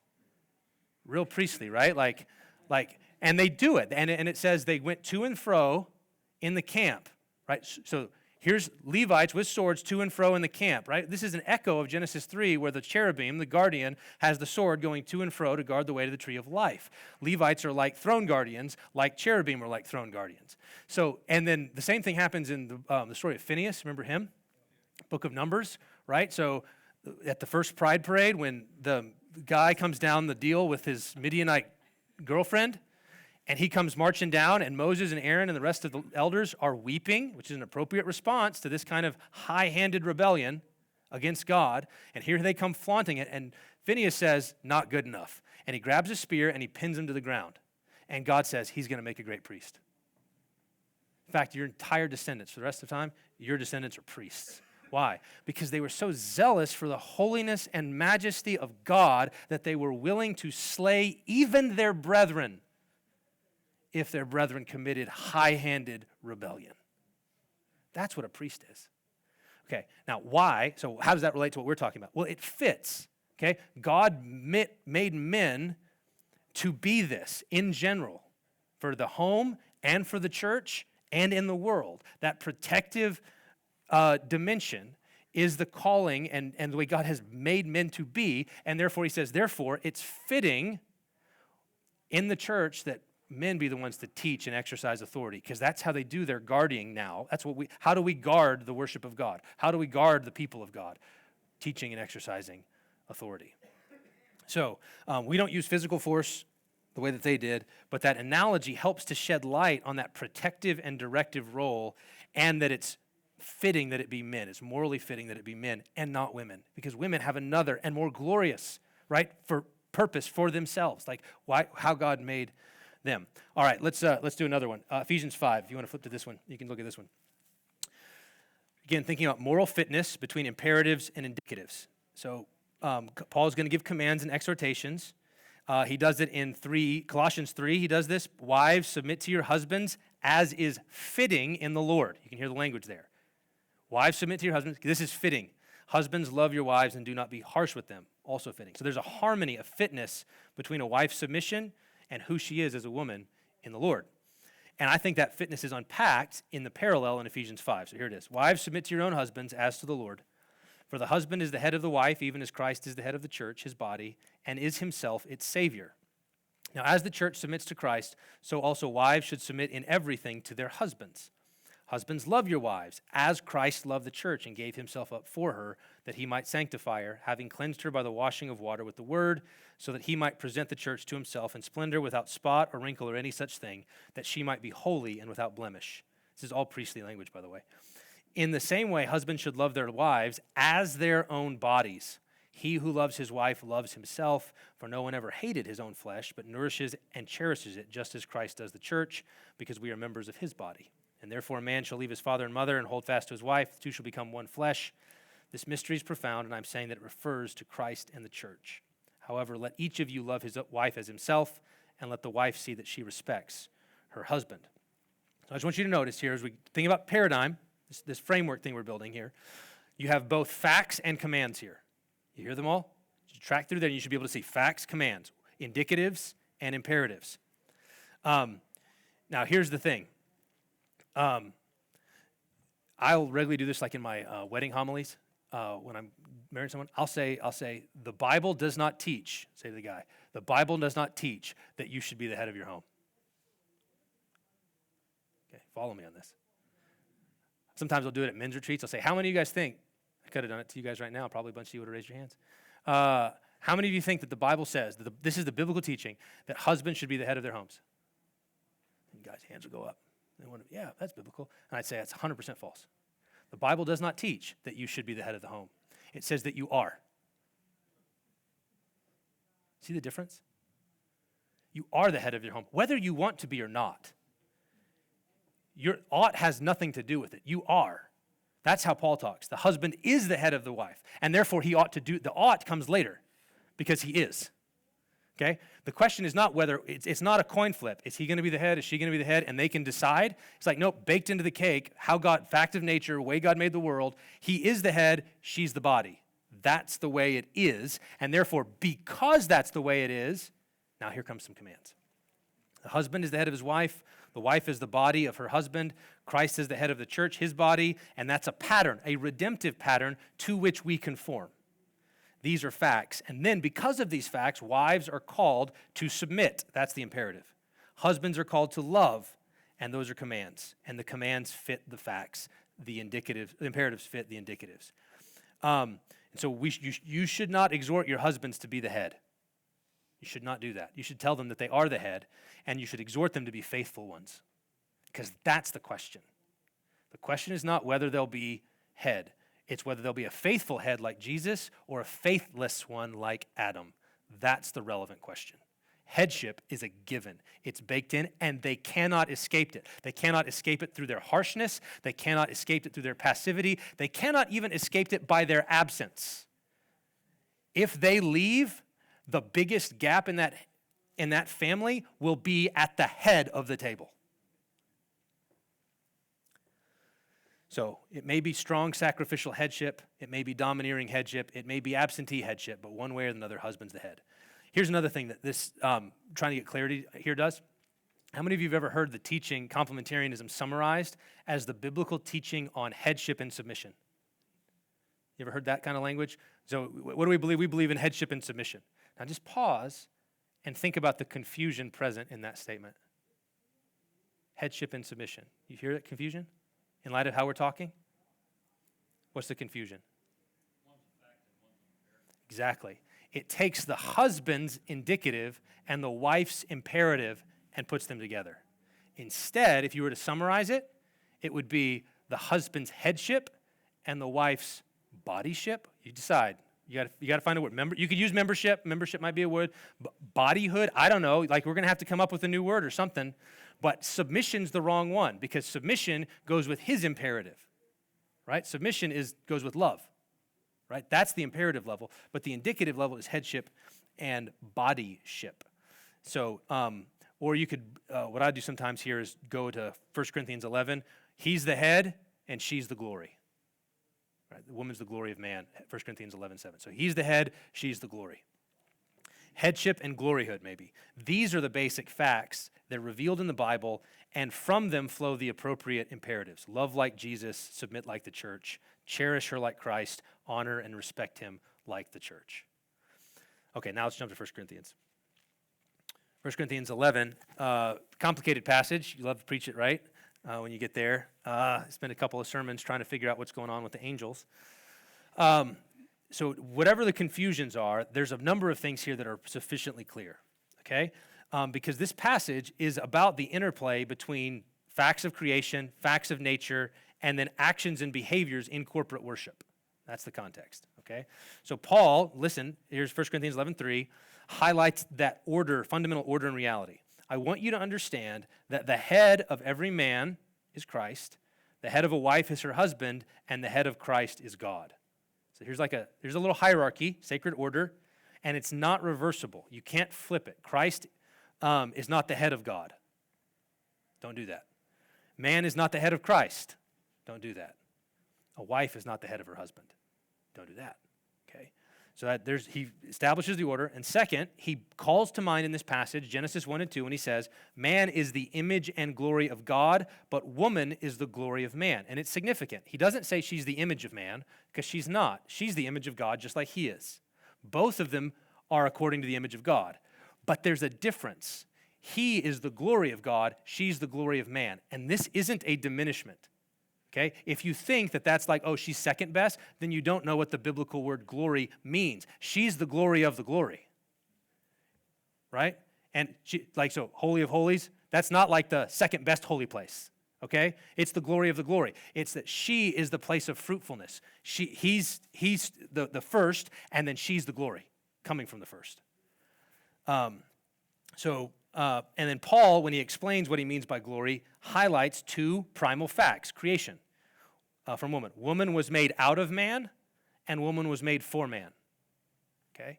He's grounding his exhortations here in those baseline realities. She was taken out of man, she was made for man. She was built from his side, and she was built to be his helper. And so that's why he's her head, she's his glory, and she's not lesser or deficient. So woman is man's glory, and she should reflect this in how she worships in public. Third, Paul goes on to say here that man's headship and woman's gloryhood is a dependent, mutually dependent one. Okay, so it's not good for man to be alone, not good for woman to be alone. These are differences not from each other, but differences for each other. They complement one another, interdependent. And so when Paul gets here in, verse 12 or so? He says, as woman was made from man, so now man is born of woman. And so you can hear there a fact of creation. Woman is made from man. That's Genesis. And then a fact of nature. You see it with your eyes every time a baby's born. Every man, the original woman was built from the side of the first man, and every man since then has come into this world through a woman. And Paul says, you need to know both of those. They're meant to teach you something about God and about his ways and his works. They're loaded with symbolic significance that highlights our mutual need for each other. So in the passage, again, in this Corinthians passage, you've got a sacred order, you've got man is head, woman is glory, because she's made from him and for him. And then as the head in glory, there's a dependence between men and women, and these facts of creation and natures guide us as we seek to worship God. They ought to be reflected, I think, in 1 Corinthians in how we dress. We'll come back to that maybe in a minute. And I'm highlighting that issue there of fitness, because I think that among self-professed complementarians, this is the fundamental issue. Okay?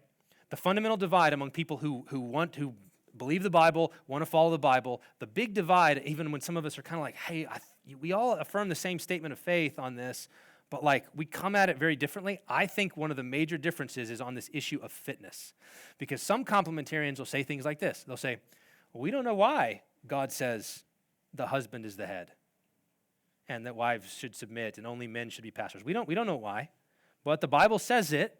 Can't get away from the text, so I'll do it. Okay? Does that make sense? Like, you've ever heard people say that? Well, you don't know why, but that's the way it is, and so we'll go with it. Okay? Now, here's the deal about that. Obedience is better than disobedience. So, like, doing it when you don't understand is better than not doing it. Okay? But obeying because God says so without understanding the reasons beneath the rules is better than obeying simply because. So that's mature obedience versus immature obedience. Immature obedience just says, well, God says it, and so we'll do it. I don't understand why. It doesn't make sense to me. I don't like it, but we'll do it because 1 Timothy says what it says. Ephesians says what it says. Okay? That's better than disobedience. But it would be better if you not only did what it said, but did so cheerfully and gladly because you understood why. And that's mature obedience. And what we should be aiming at as pastors in our churches is not just can we make sure that people keep barely obeying the Bible even if they're chafing under it, right? Even if they don't like it, even if it grates every time you preach that passage, Pastor. No. We want man, isn't it glorious? This is love the indicatives. Love the way God made the world. Mature obedience recognizes that God's commands are not arbitrary. They're fitting. There are reasons beneath the rules. There are reasons beneath the rules. And you should know and love the reasons so that you can joyfully and gladly and perseveringly obey what Jesus commands. In fact, here's the deal. I think that churches and individuals who do that immature obedience thing, we don't know why, but we're going to do it anyway, they will not last. It is only a matter of time before they find the creative workaround. All of the incentives, all of the pressures, both from the culture and from their own hearts as they absorb it, is to, I don't like this. And so the minute that you have some scholar who says, well, actually, Paul was just talking about a very isolated scenario in 1 Timothy, and it was just this one lady, and he wrote a whole chapter of the Bible just to make sure that she wouldn't talk. And they'll go, yeah, that sounds about right. Yeah, Ephesus must have been a terrible place. So, whew, that was close. Thought I might actually have to be out of step with the culture for a minute. Okay? Like, that, the relief will be palpable, and it will keep going, because if you can go to those passages and you can find, if you can undermine that, man, there's no getting off that train, right? They always joke that there's 4 books. Okay, there's 4 books. Book 1 is I'm not that kind of complementarian. Okay? Book 2 is I'm neither egalitarian or complementarian. Book 3 is I'm egalitarian. And book 4 is here's my flag. It has a rainbow on it. Okay? That's that progression. And it may not have, individuals may be gloriously inconsistent, but over time you will see the same trajectory, and it starts back here with, do you love the way God made the world? That's the first indicative. Let me close this section here. One of the things I love doing, we have another conference called Godward Life, which we started this last fall. It's open to anybody. It's not just a pastor's conference, and anybody comes. And kind of the manifesto of it is a inversion of Romans 1. So Romans 1, is a great passage on sin. I just took that passage and flipped it on its head. Like, what if that's what the wrath of God is revealed against all ungodliness and righteousness of men? Well, the pleasure of God is revealed from heaven upon all godliness and righteousness of men. You follow me? So I won't read the whole thing. But in the middle of that, of course, you have the famous passage about God giving them up to debased desires and unnatural. God gave them up in the lust of their hearts to impurity, dishonoring their bodies among themselves. They exchanged the truth about God for a lie.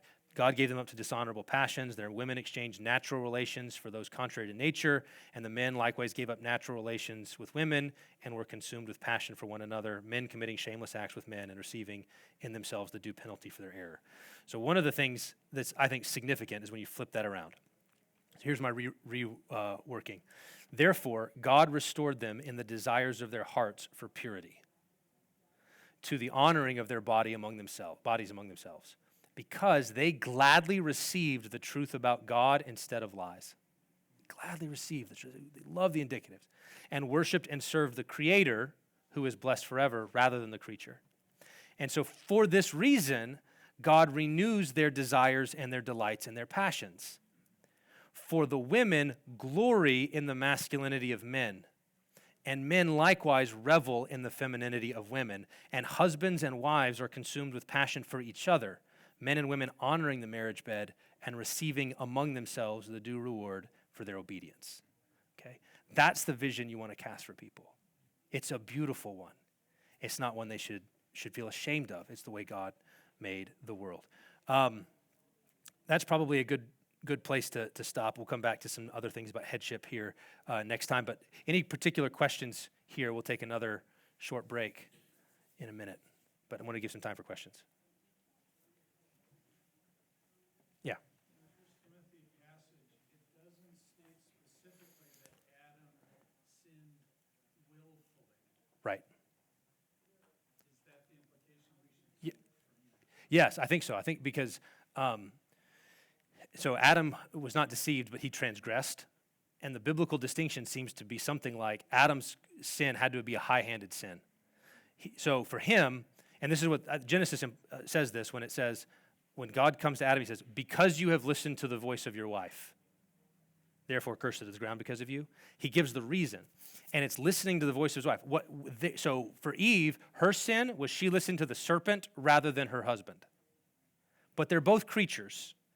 And the serpent, what's going on there was debates about, why is he there? Was he supposed to teach Adam the way things were and he rebelled? There's debates about the serpent. But in either case, you've got two creatures, and Eve is deceived about which creature to listen to.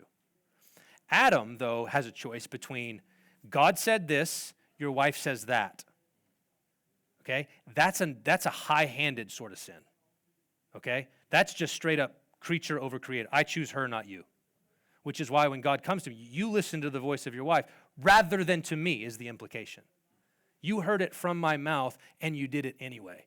And I think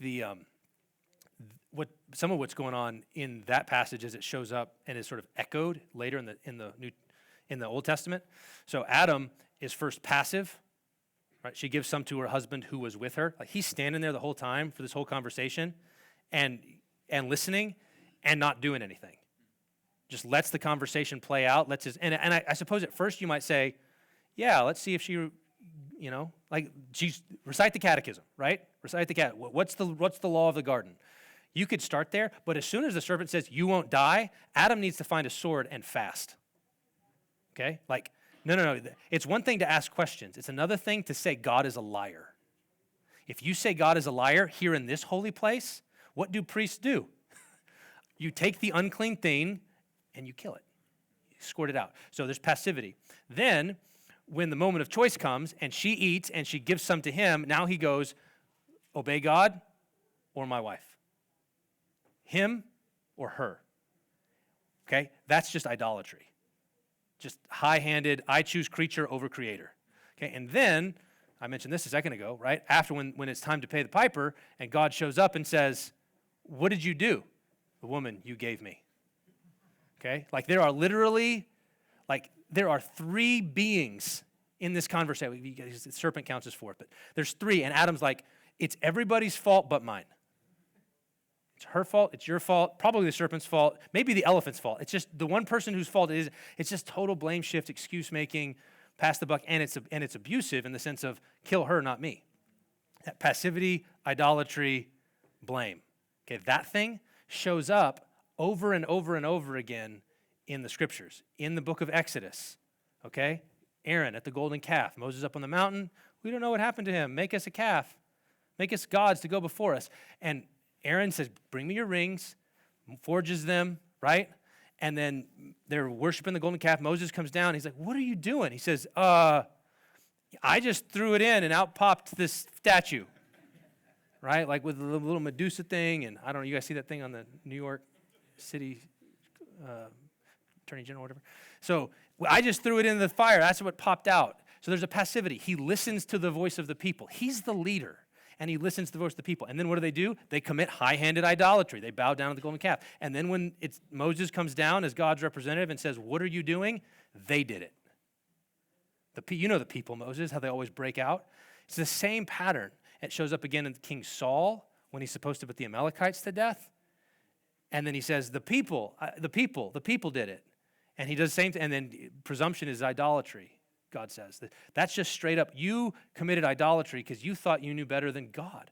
So that's that kind of the pattern of Adamic humanity, is a passivity, just go along to get along, and then when the moment of choice comes, idolatry, and then when judgment comes, blame shift. And it's just sort of the polar opposite of Christ, right? Who was not passive, but took initiative, who did not commit idolatry, but remained faithful, and then when it came time, he said, kill me, not her. Right? Take me instead. Right? Not my will, but yours be done. Right? That's Christ. So yeah, so back to simple answer to a long answer to a simple question. Yes, I think that Paul is drawing on. He's reading Genesis carefully to get that transgressive, idolatrous thing in 1 Timothy. Yes, sir.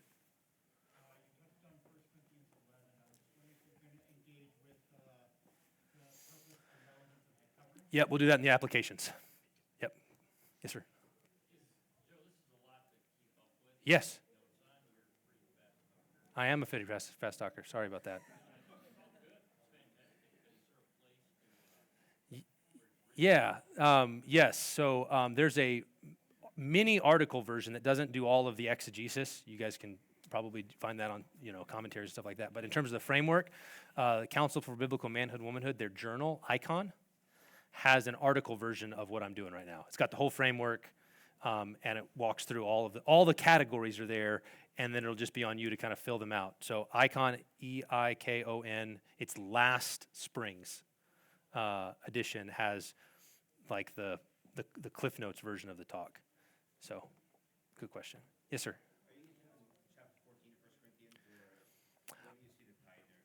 Yeah, so I didn't have it in there. I mean, the basics is you talking about the examination of prophecy? Yeah, and the amen that goes to the Yep. So, yeah, right. So women can prophesy, so the Spirit can fall, and they can be prophetic. Okay, that's a thing that it shows up in the book of Acts. It shows up in Corinthians. The Spirit's poured out on all flesh. Your old men and your sons and daughters both prophesy. But Paul,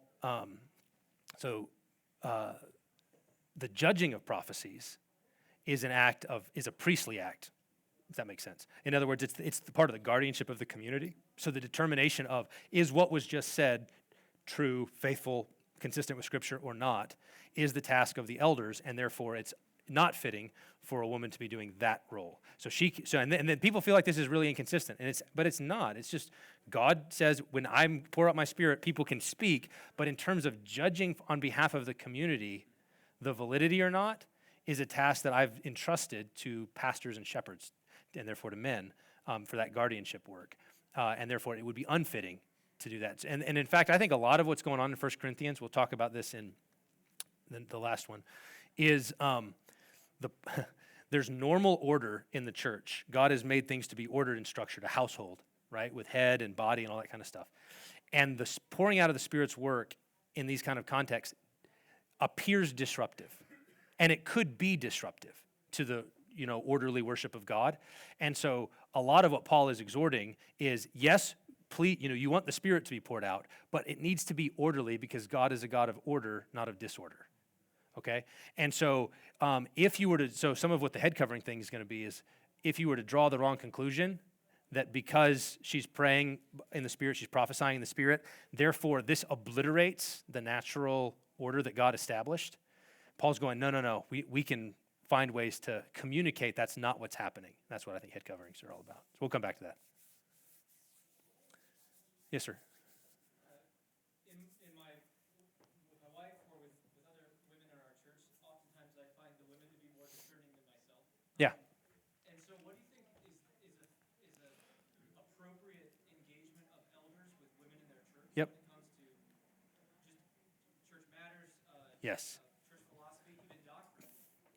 Is it appropriate for the men who are elders to engage with women about those conversations, or is it, nope, when it comes down to X, Y, or Z, lock them out of the room? Yeah. Good. It's a great question. I'm trying to think if I want to do it.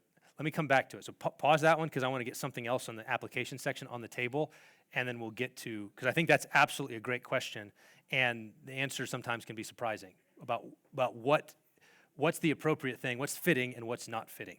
So let's come back to that one in application. I'm just curious, based on, so this is my question to you. So far, do you think your people would find this is way too complicated, or do you think that they would get it?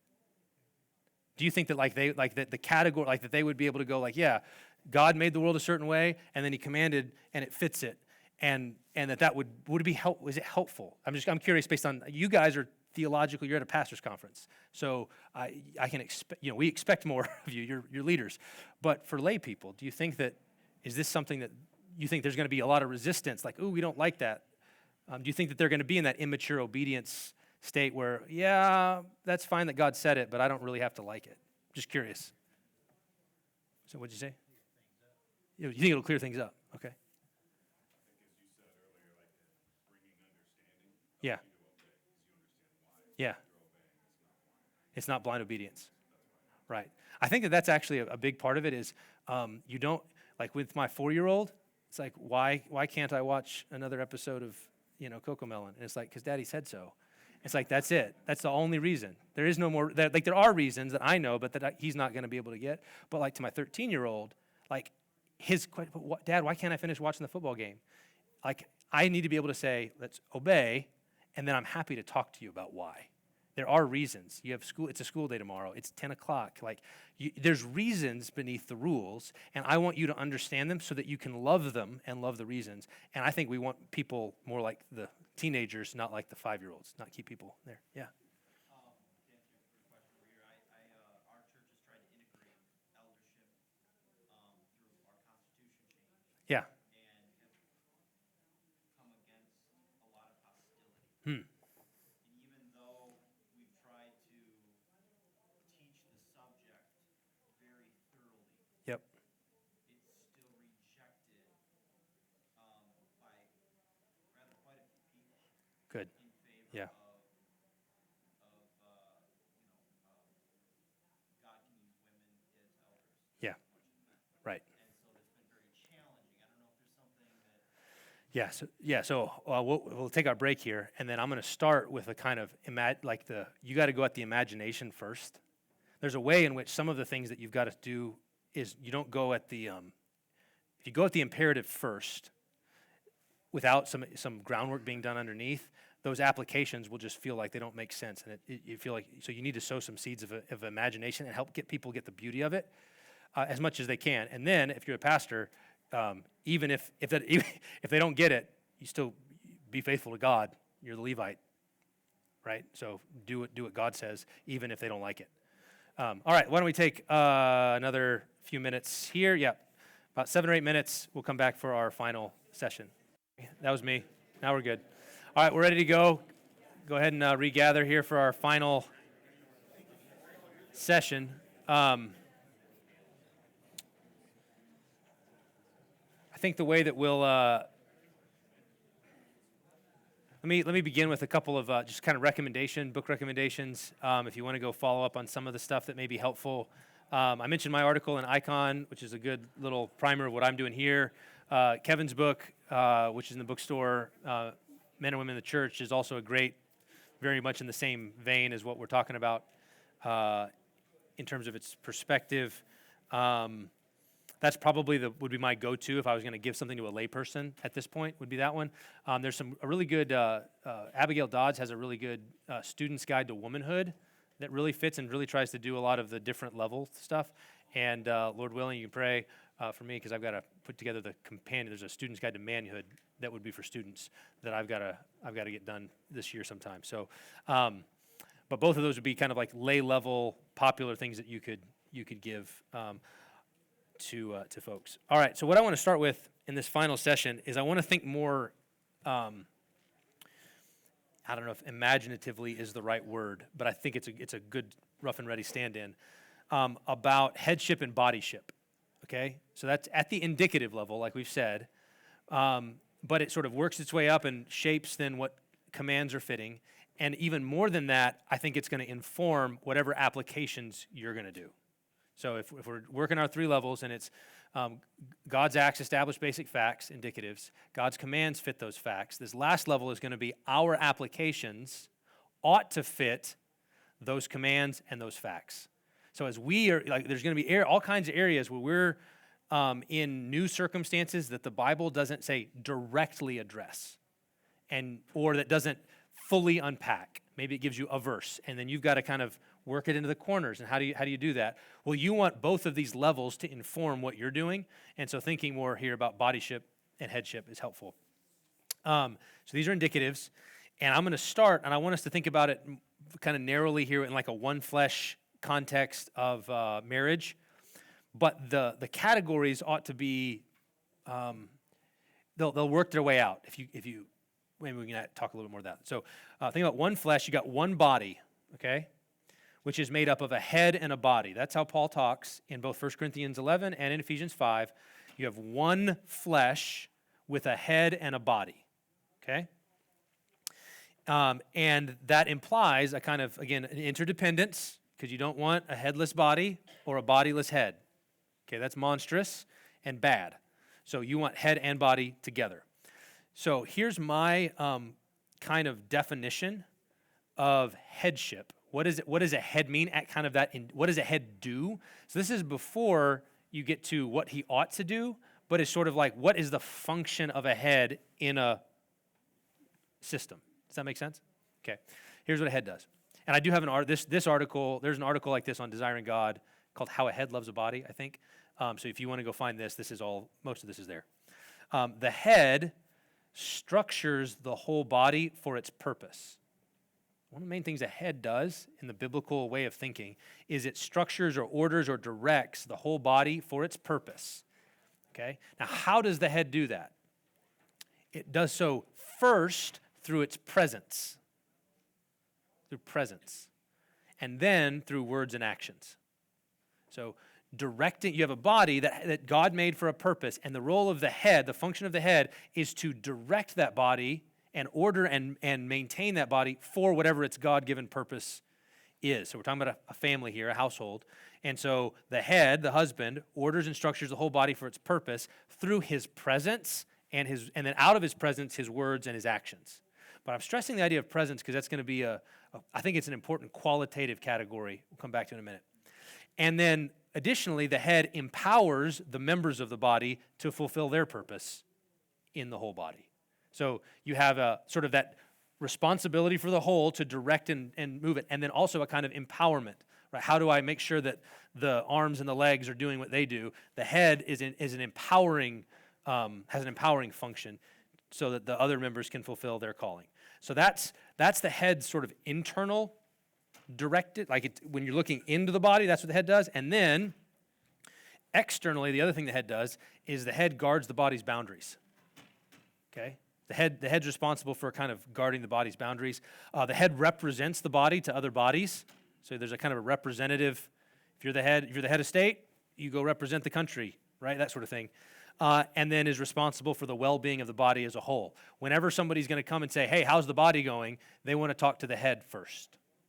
This is what God does to Adam and Eve. So here's what headship, it directs the body for its purpose through presence, words, and actions, and then empowers the members to fulfill their calling, and then maintains the boundaries and represents the body and is responsible for the whole. Okay, so just get that. The whole body has a purpose and a mission. Be fruitful, multiply, fill the earth. And the head is the member that orients and orders and guides and directs the body. And here's the thing. The head will do that one way or the other. That's the point of the indicative. The head just will. Where's that body going to go? Well, what's the head doing? Intentionally, unintentionally, badly or well, he will do it. And that's why the notion of presence matters. Here's an image that I use frequently. The head, how does the head orient the body? It does it by gravity. Okay? How does the sun orient the earth? By gravity. How does the earth orient the moon? By gravity. So it's not a kind of like head bone connected to the neck bone sort of thing. It's not just words. It has to do kind of with your gravity. And if your presence is faithful in the body, then the moon will orbit. And if it's unfaithful, the moon's going to go wander off.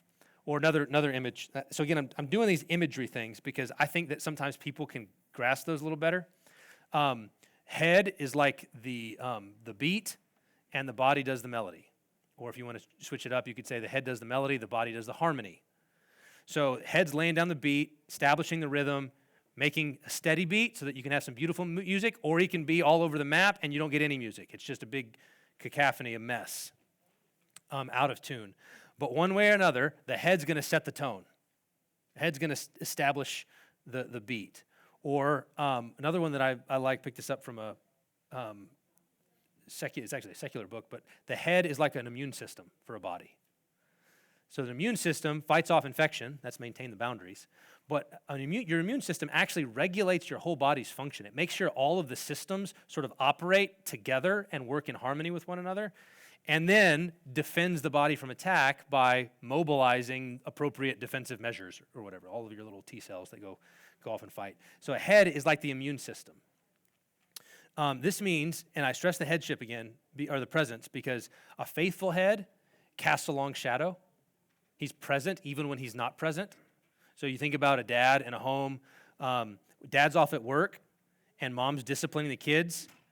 His shadow should be behind her.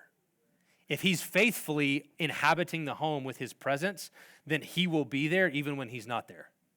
Does that make sense?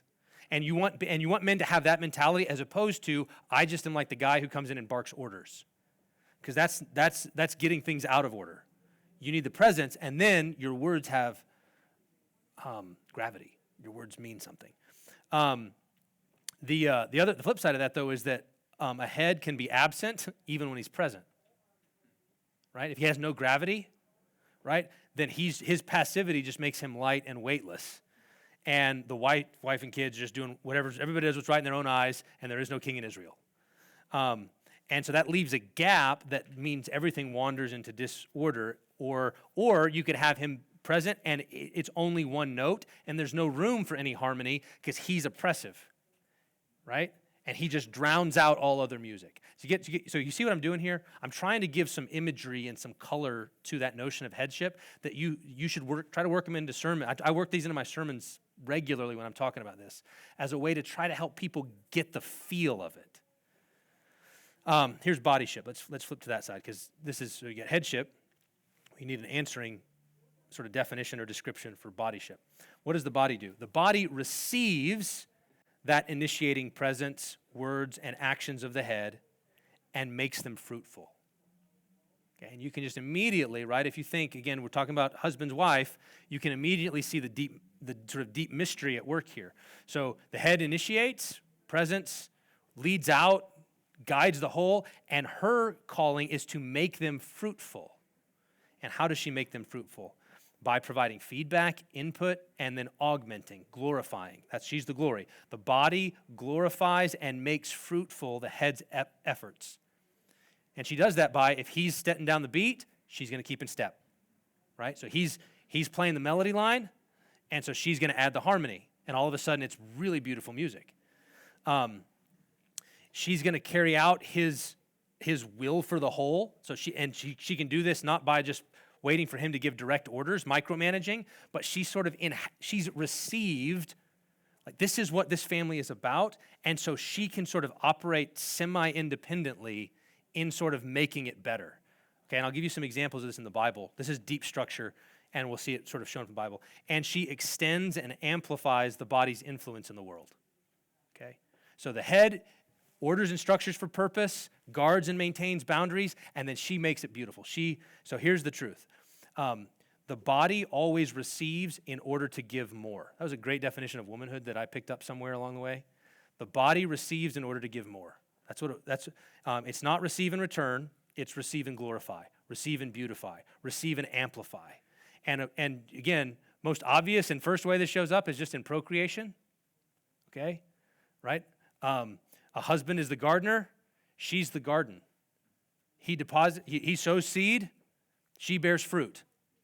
This is not, this is just the way the Bible talks, right? Like that language of seed, right? Abraham's seed is like, that's the metaphor that the Bible is using. He sows the seed and then she bears the fruit. He's the breadwinner, she's the bread maker. He brings home the grain, she makes it into bread. He's the sun, she's the moon. Okay, that's a common sort of poetic imagery from ages past. So think about how the moon relates. The moon reflects and extends the sun's light where the sun is not. Okay? And they mutually influence each other. Another image. He forms, she fills. That forming and filling thing that happens in Genesis. He forms, she fills. He builds structures, she makes it life. He makes a house, she makes a home. Right? And both of them are essential. You don't want if the dude does the house, it's just going to be 4 walls and a cot. Okay? But you need the walls in order to keep the wind and the rain out. He sets the melody, she brings the harmony. He empowers her, and she takes that power and enlarges the domain of the household. And this gets back to, she provides input and influence on the head, whether for good or for ill, okay? So here's Adam listened to the voice of his wife, and they fell into grave evil. So she influenced him, okay? And it was wrong. On the other hand, Nabal, you remember that guy? In the book of Samuel, did not listen to the voice of his wife, and he fell into grave evil. Okay, so the issue is not always listen to your wife or never listen to your wife. It's always listen to your wife when she's telling wisdom, and don't listen when she's telling folly. Okay? And how do you judge those? Well, but what has God said? God's the standard, not her.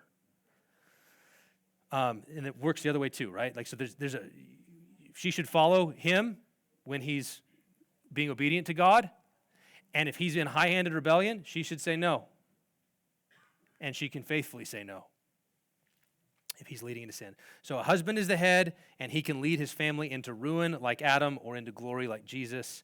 A wife is the body. She can influence the head for misery like Eve or for good like the woman in Proverbs 31. In fact, like that Proverbs 31 thing is a really fruitful way to consider manhood, womanhood, because the book is counsel from father to a son, a king to a prince, and the prince has sort of two quests that he's on.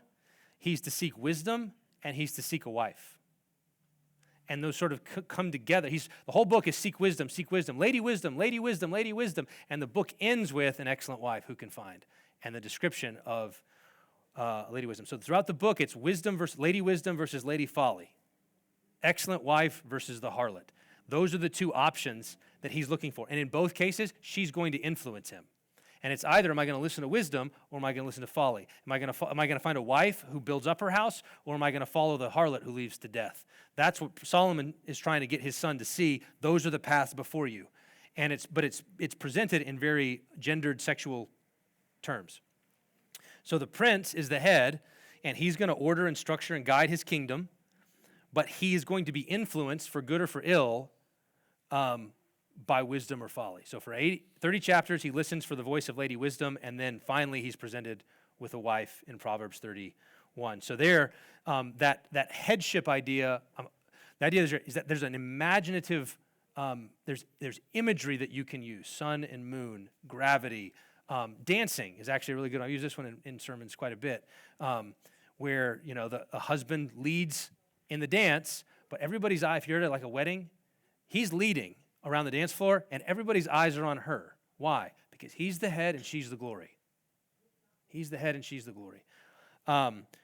So that gives us then God, so you have faithful headship, which is glad-hearted, sacrificial, stability, and competence for the sake of his household. That's my definition of faithful headship. Glad-hearted, sacrificial stability, and competence for the sake of his household and for God's mission. And then you have faithful bodyship, glad-hearted submission, wise assistance and counsel for the sake of the household and for God's mission. That's down here, which is then going to feed as you work up here. So then this takes us then to applications more concretely. There we go. So in the same way that God's commands fit the facts that he established, creation, nature, redemption, when we're applying, we want our applications to fit his facts and his commands, his indicatives, his imperatives. So now we're talking here, the word here is culture. We're talking about culture. And I mean that not just like the wider culture. I mean like your church is going to have a culture, home's going to have a culture. You're going to have to embody and express all of this stuff in a particular way, and that may look a little different from someone else's. So nature, scripture, culture. It works up from that. So this culture includes things like traditions, customs, habits, practices, rhythms, and these are unavoidable. They will be there. The question is not whether you'll have them, it's which ones. Okay? And I think this is a place where complementarians sometimes get a little shy because we feel like when we're going to apply it, immediately we're going to get an accusation, well, where's that in the Bible? And it's like, I don't need a Bible verse for everything. I have to apply, I'm going to do something.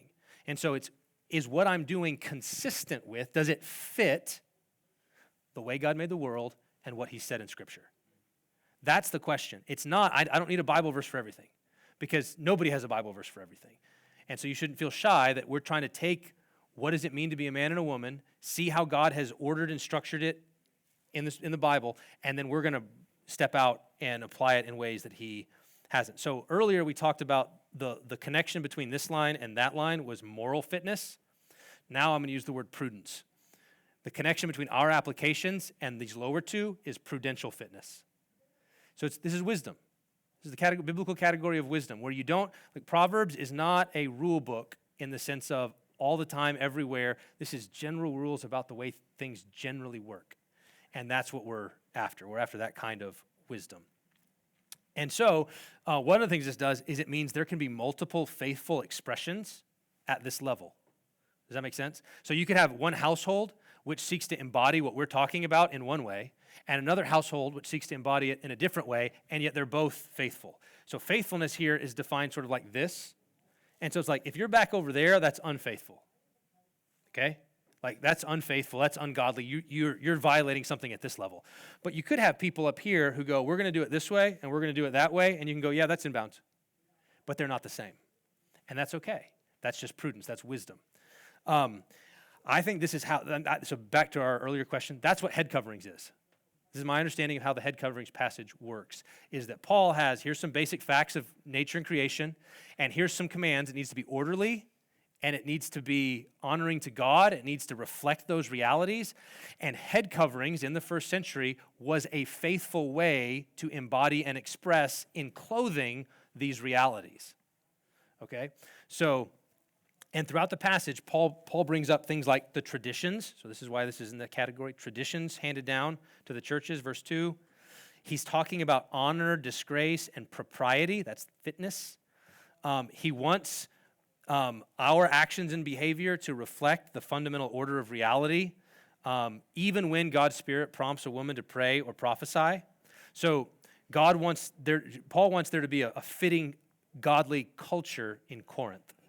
And the use of head coverings by women when offering prayers in the corporate gathering is a way of communicating this. This is what I think Paul's saying.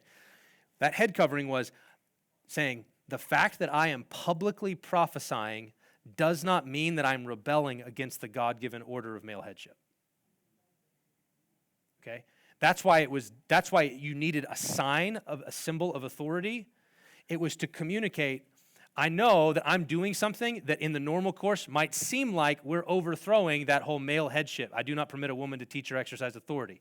But the Spirit's pouring out right now, and I'm speaking on behalf of God, right? I'm speaking that. But this symbol of authority is to communicate, this doesn't mean that I'm above my husband, that I'm the head of my household now, or that I'm the head of this church now. It's that was the function of the symbol. Now here's the hard thing for us, is we don't have a corresponding one. Right? I don't think we have a culturally recognized way of communicating something that narrow, because our culture doesn't really operate in these terms. So my own counsel is, if you were going to try to approximate that, if you had that sort of scenario in your church, if you were going to practice either prophecy or some other way, I think that you would probably want to invent one. And you would want to say, that's what that means. Why is she doing something different than if a man did it, it would look one way. And if she does it, it looks a different way. And because we're trying to honor the fact that men and women are different and that God has given them different roles and functions in the church.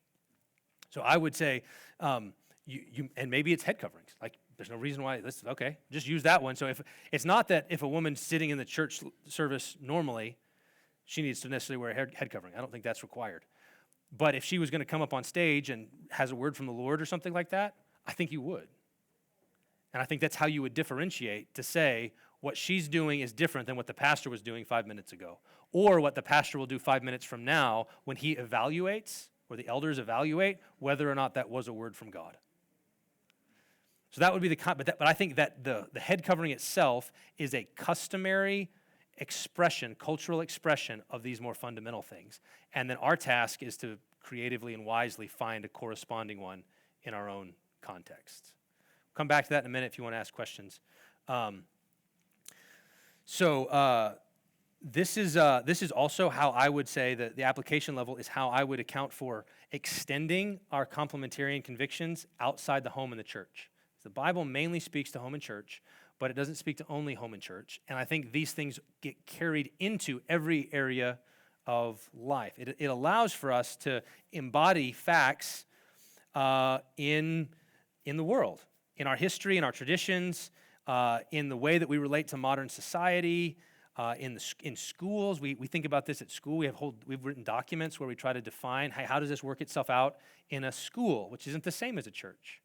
But we want to learn from how does it apply in the home and in the church. That's what God says here. What can we learn and apply wisely here? And I give some examples of that if you want in the Q&A. And this is really difficult. I think this is a hard thing for us in the modern world because we struggle with that kind of like relative cultural authority. That's just not a category most people even have. Here's how most people think, okay? We see different customs and different cultural expressions out there, and most people conclude that they're arbitrary. It's an anything goes. Who's to say which is the correct way to salute? Is it this way? Is it this way? Is it this way? Like, what's the correct salute? Because the British do it differently than the Americans and all of that. Or what's the proper form of address? I'm guessing we've got a pretty diverse group from all over the country here. Some of you are in places where young people should address older people by Mr. or Mrs. last name. And others of you are in contexts where Mr. and Mrs. first name is perfectly appropriate. And some of you are in places where first name. And some of you are going, what happened? What? We used to be a proper country. But like the forms of address differ. So is Mr. first name or Mr. last name the right way? And we say, well, they're different, and they're both honorific, and they're both terms of respect. And so it's anything goes. It's not anything goes. There's actually reasons beneath it. And so when we recognize the difference between nature and Scripture, like you got a clear Bible verse, or culture, we assume that culture is always just relative, and it's anything goes, and it doesn't have any binding force. And so what that leads to is either you need to have clear, absolute, binding law from the Bible, or you can't tell me what to do. Those are the only two categories. And it's like there's a whole realm of wisdom which is informed by the way God made the world and informed by Scripture, and that you can say, yep, technically, you're permitted to do that, but it's foolish. It's irresponsible. It's reckless. It's folly. You ought not do it that way. And you can say that without saying, thus saith the Lord. Not everything needs a thus saith the Lord. You don't have a thus saith the Lord for everything. Instead, you have the way God made the world, you have a Bible, and then He's given you a mind and a heart and the Holy Spirit to be sanctified so that you can wisely press things beyond where the Bible does. So Americans are highly individualistic, relativistic when it comes to this sort of stuff. And so we don't do customs well. And it's especially hard. Another factor in the modern world is mobility. You've got people coming and going, mixing it up. So it's hard to have a stable culture in a church because people are always coming in and out, and they know, why do you do it this way? This is different than the way we did it back where I came from. And so it's always disruptive. So cultures require some sense of permanence. And therefore it's hard. So I'm raising problems. I'm just saying it's good for you to say, hey, I know there are going to be problems, so we're going to have to lean and do extra work, maybe extra teaching, extra conversation, extra discussion in order to wisely apply this. And so I want us to, so the big thing here is we need to acknowledge, yes, there's a cultural dimension of our applications, but they're guided and rooted in God's design in nature and Scripture. So let me think if I can. So let's go back to the one, Bobby, you asked about how do you think about seeking input from women.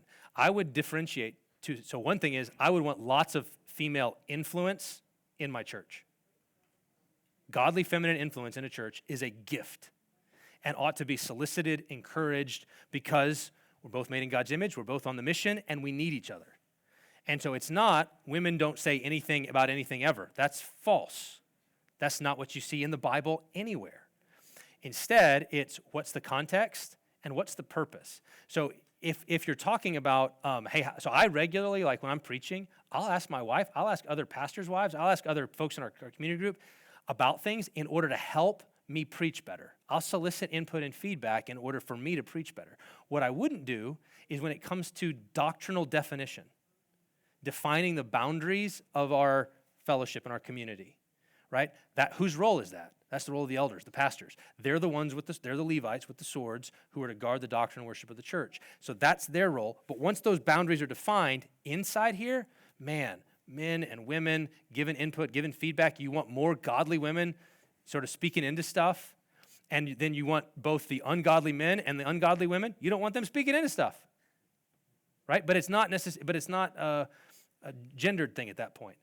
Abigail was right. And the ball should have listened to her. And it was his own folly that he said, oh, who's David? Who cares about him? When she's making that appeal. He ought to have listened to the voice of his wife. That was godly influence. Same thing's true in Proverbs 31.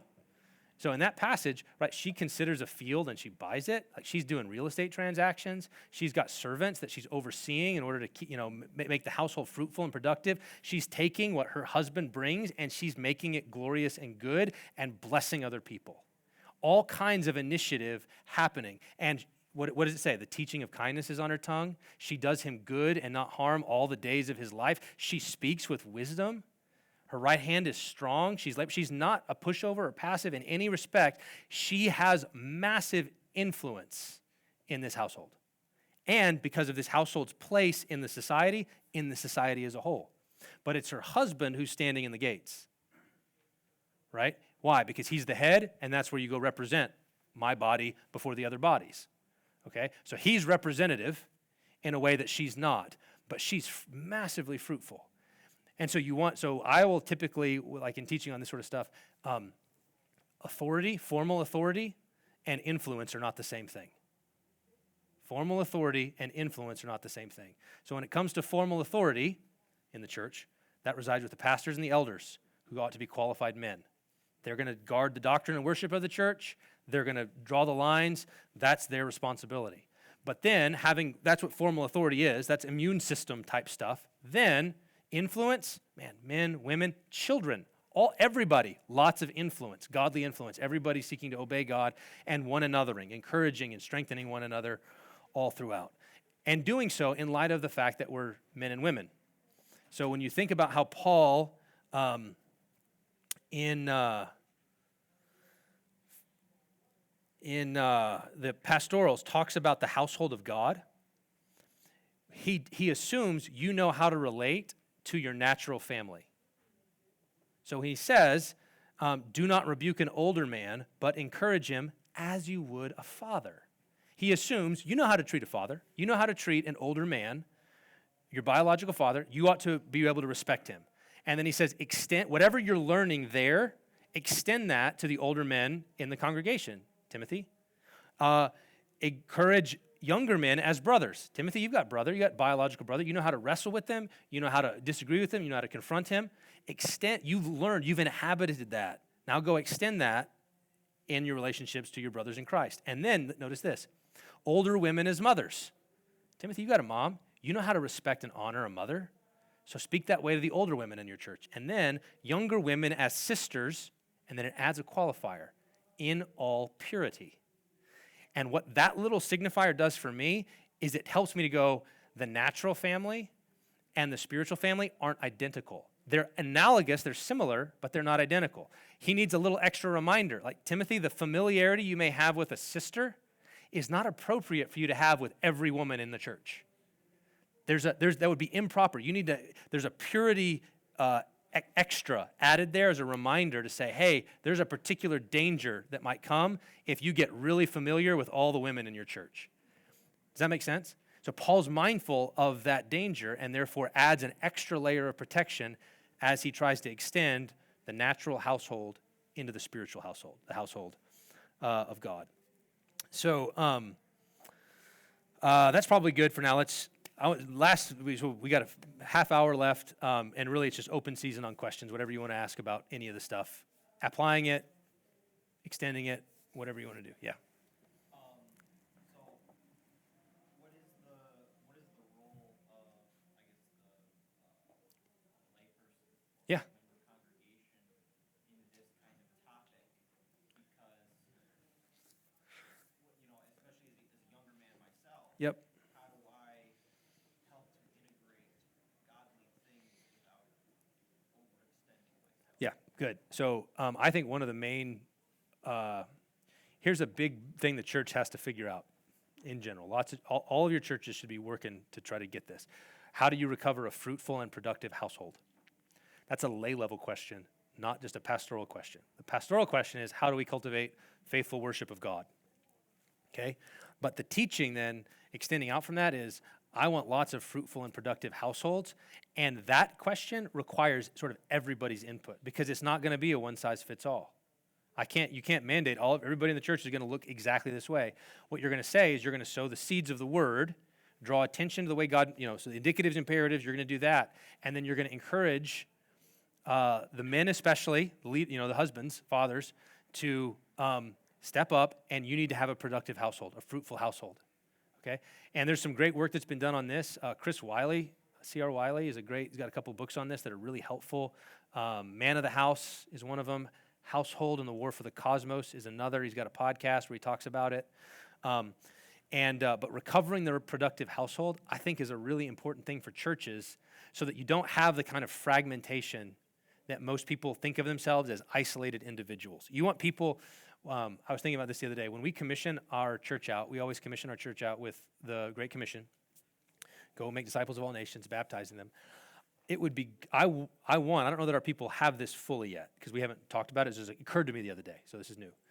I want them to leave. I want families leaving thinking we're on mission together.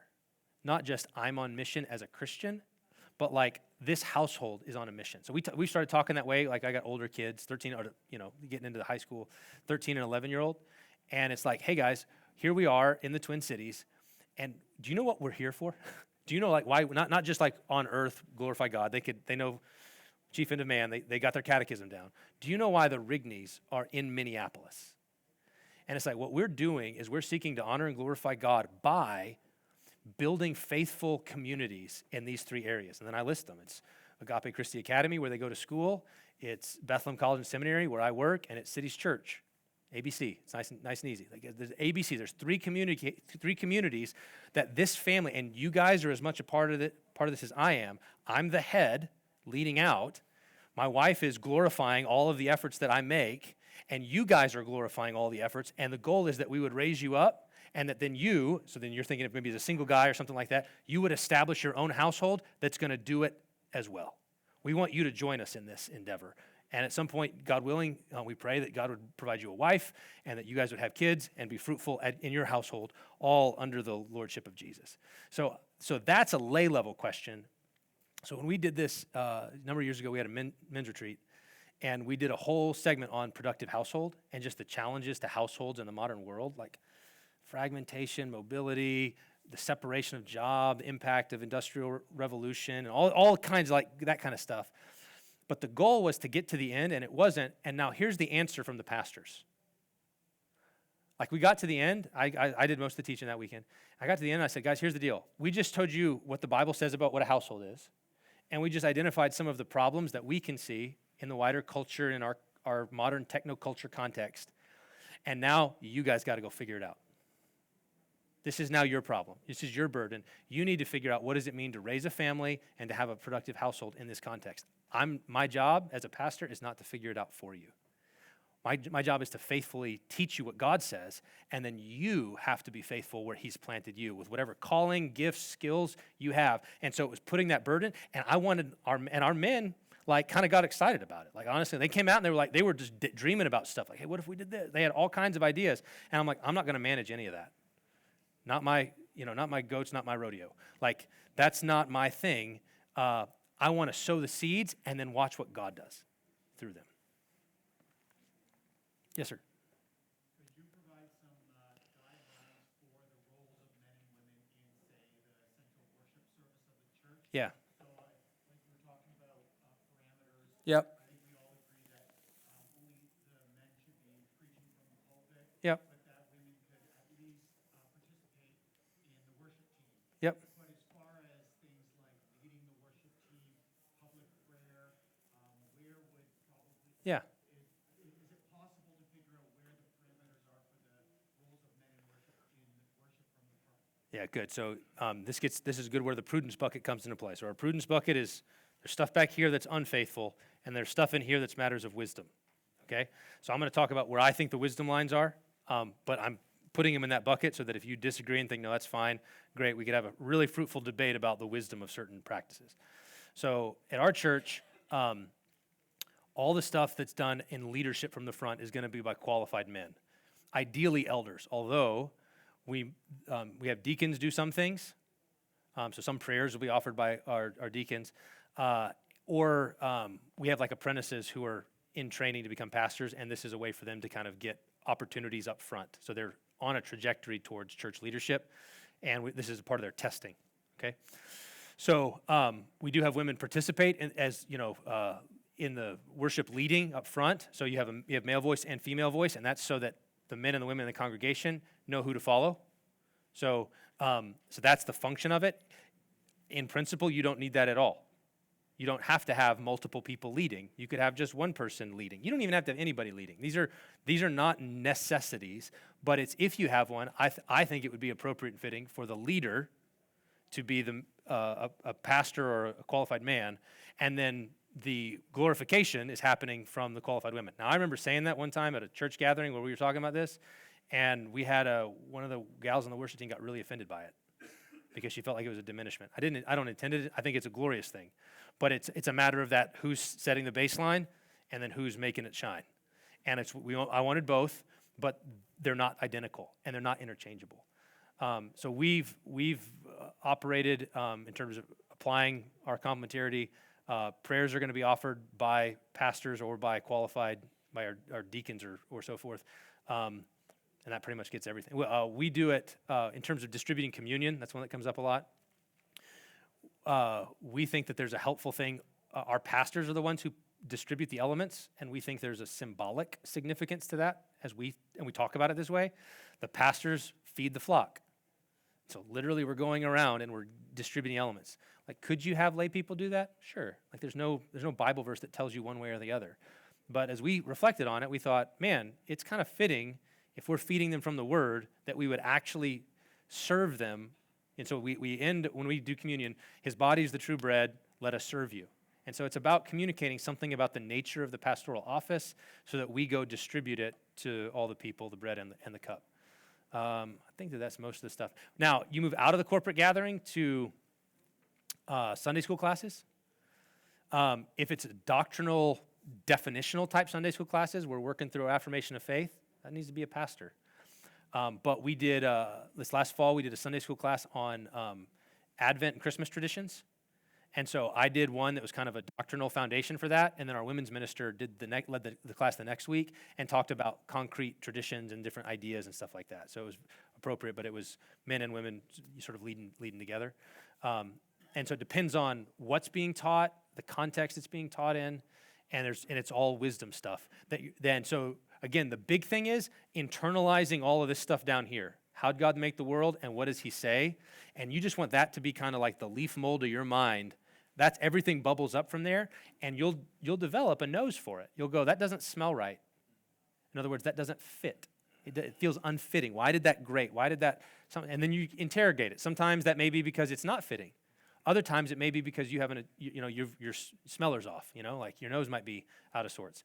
But being attentive to that, I think, is a part of just faithful shepherding.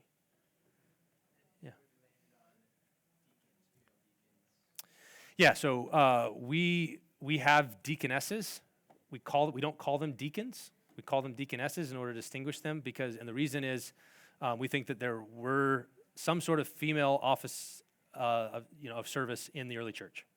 And so Phoebe? Is it Phoebe? In Romans is a deacon of the church at Century.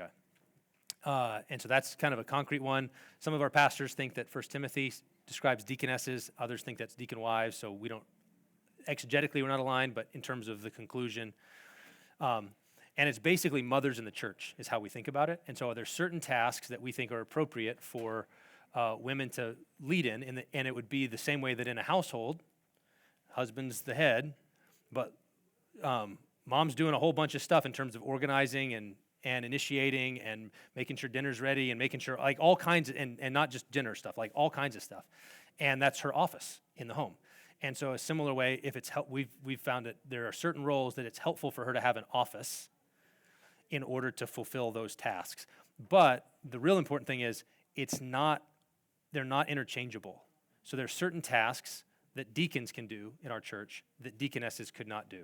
And in principle, there would be tasks that deaconesses could do that deacons couldn't do. In the early church, for example, like helping with baptisms, and things like that, or some types of visiting of the sick. It was the office of deaconess was so that it wouldn't have been appropriate for a male to go into the women's sick ward and do that. So it was female deaconesses that would go do it. So it's that kind of mentality. The important thing is it's not one office that's just interchangeable. Our deacons, for example, Clint's one of our deacons, lead community groups in our church, our small groups. And so that would be an office that pastors or deacons or guys in the pipeline are doing that. And that would be something that we'd say, leading it, no. Participating, serving in all kinds of ways in it, absolutely. but there's no deaconess over a community group. That would be, we'd think, unfitting in how we've structured. But yeah, yes, sir. If I have this right, I like what you said earlier on about having a male with female In- chromosomes, whatever. Yeah.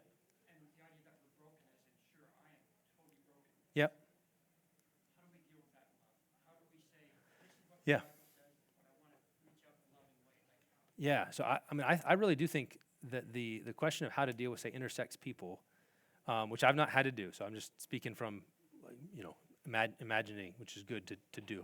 How would I love my neighbor as myself? I have brokennesses that need to be. We're going to talk some in the later sessions, the plenary sessions, on weakness and wickedness. So there's sin, but there's also just brokenness and weakness in play, and being attentive to both. And so as you're shepherding someone, you're trying to say, what of this is a matter of, broken by the fall and curse, living in a cursed world under the power of sin and death. That's what this is, versus rebellion, right? And differentiating those, they're always going to be bound up together, but speaking to both and saying, the most loving thing I can do is shepherding someone into living in a lane, getting them into the binary as much as you can is loving. Allowing them to stay in sort of the no man's land, right, of confusion, I think is not loving. And so that's the love would shepherd. Now, how you would do it is going to be a matter of what kind of relationship do you have? Are they a Christian? Do they preach Christ? How can you do that?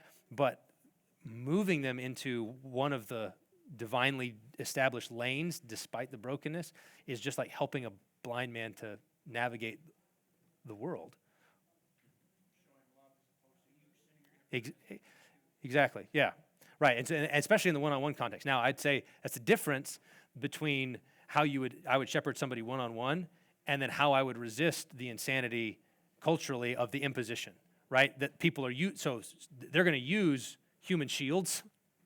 Right. Look at these people. It's hard to be them, and therefore now we're going to shove it down your throat, and we're going to teach it in the schools and make your kid all that kind of stuff. And I think that just needs to be you son of the devil. Like that's where those kind of verses are in the Bible for. So I was talking to my kids. We were driving around and talking about some of this stuff because it's a live issue for us. There's bills in the Minnesota legislature pertaining to some of these things, and I just say, guys, whenever I see that rainbow flag, I just pray, God, would you frustrate the plans of the wicked? Just frustrate the plans of the wicked. They have plans. They have plots. They have agendas. They have things they want to accomplish. Lord, would you frustrate it? Would you do it by converting? And if you don't convert, frustrate it some other way. Bring their plans to nothing. So I just try, and so I want my kids to know that's how we pray. That's a reminder to pray every time you see that flag. It's like June, man, we're gonna pray a lot. But like that's how I want to cultivate that, because I think that's what it's for. Yes, sir. Could you provide some clarity on doctrinal definitions? What I have in mind is it wise for women to teach a class of women systematic theology, or is it?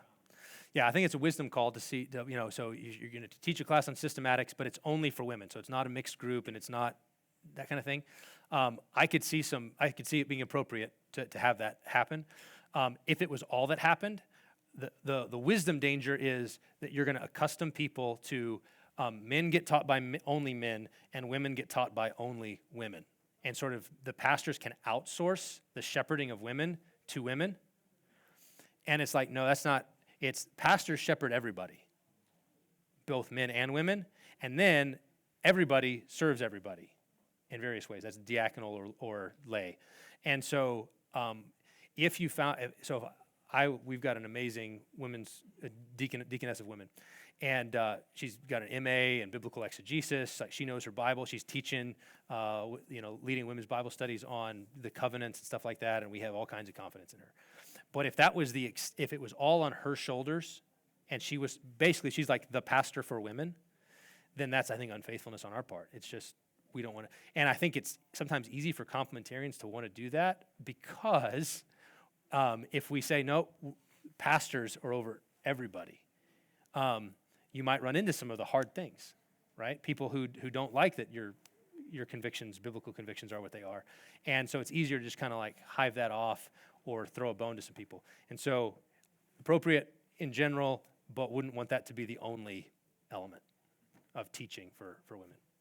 Sam? How do you counsel people in your church, men or women, who are temperamentally more gifted in stereotypical or generalizations for the opposite gender?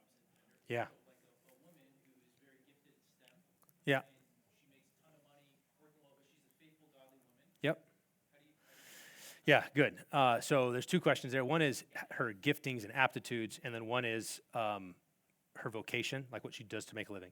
In terms of giftings and aptitudes, it's their the virtues are going to be inflected. So even if you love math, great, go for it. God made math, go study math. So I wouldn't have put any barriers in front of anybody because they're atypical from the bell curve on that. But I would say as you do it, you're doing so as a mother, a sister, and a daughter, not as a man. And because of that, you're probably going to find yourself in contexts where you're outnumbered, okay? And that's going to pose particular kinds of dangers for you. So there's going to be aware, if you enroll in a math class, you're going to have math problems. If you enroll in a math class with, where it's 50 to 2, you're going to have that problem. And so some of the virtues and habits you're going to cultivate may be more stereotypical masculine. That make it harder for you in certain kind of ways. So it's a matter, it's just a matter of clear eyes, if you enroll in math class, you're going to have math problems. So that's going to be if it's lawful, if it's permissible, no, I'm not going to put any barriers in terms of I'm interested in astronomy and I want to go do that kind of stuff. When it comes to the vocation, I want to start with Paul's exhortations to women in the pastorals of look well to the ways of her household. Okay? So your it's not the woman's place is in the home, but her priority is the home. Okay? It's not you're restricted because that Proverbs 31 woman was doing real estate. Okay? So can she, and she was bringing income into the household, that she was, I think Wiley said this in a podcast one time. He said, if you were to find the equivalent of the Proverbs 31 woman today, she's the VP of a mid-sized company. Okay, that's the equivalent in modern terms. And so that's an appropriate thing. So women working outside the home, bringing in income is fine. Can she do it in such a way, especially when her children are young, that enables her to be a mother, especially when they need her, which they need her more when they're younger. And we talk about this at our house. Like when my kids are getting to that age where they need dad more than they need mom. Like my boys need me in different ways because I'm leading them out into the world. Hey, you guys are about to be launched. But when they were younger, they needed her in ways that they didn't need me. I was present, but there's a primacy to that in terms of God's design. And so it's good and right for I want to be a mathematician or I want to be a scientist, great. Then I have kids and I scale it back so I can raise kids. And then maybe at someday after they're out of the house, I can re-engage. That's great. But the I can do it all thing is just a lie. And pastors ought to be able to tell the truth to people who are trying to buy the lie. And that applies both to women and to men. Right? Men who think I can work 80 hours a week and still have gravity in my house. It's like, no, you may not. You can't. Right? You cannot be at the office 80 hours a week and have gravity in your house. So you need to make some adjustments in order to shepherd your family faithfully in the same way that she would. But so there's two different things there. Yes, sir. I was going to ask you about the issue of authority of women teaching. Yeah. Seminary or school context. Yeah, that's great. So the way that we navigate that one at Bethlehem is we have female faculty members full-time. So Betsy Howard's one of our faculty members. She teaches theology and literature. And she does a great job. And we expect her to bring the Bible to bear in her classroom as she's teaching college students because she's teaching John Milton. And so we want her to be able to say, help lead the students, is what Milton says in the Bible, is what Herbert said in the Bible, is what Shakespeare says in the Bible. So that's a part of our expectation for all professors, including her.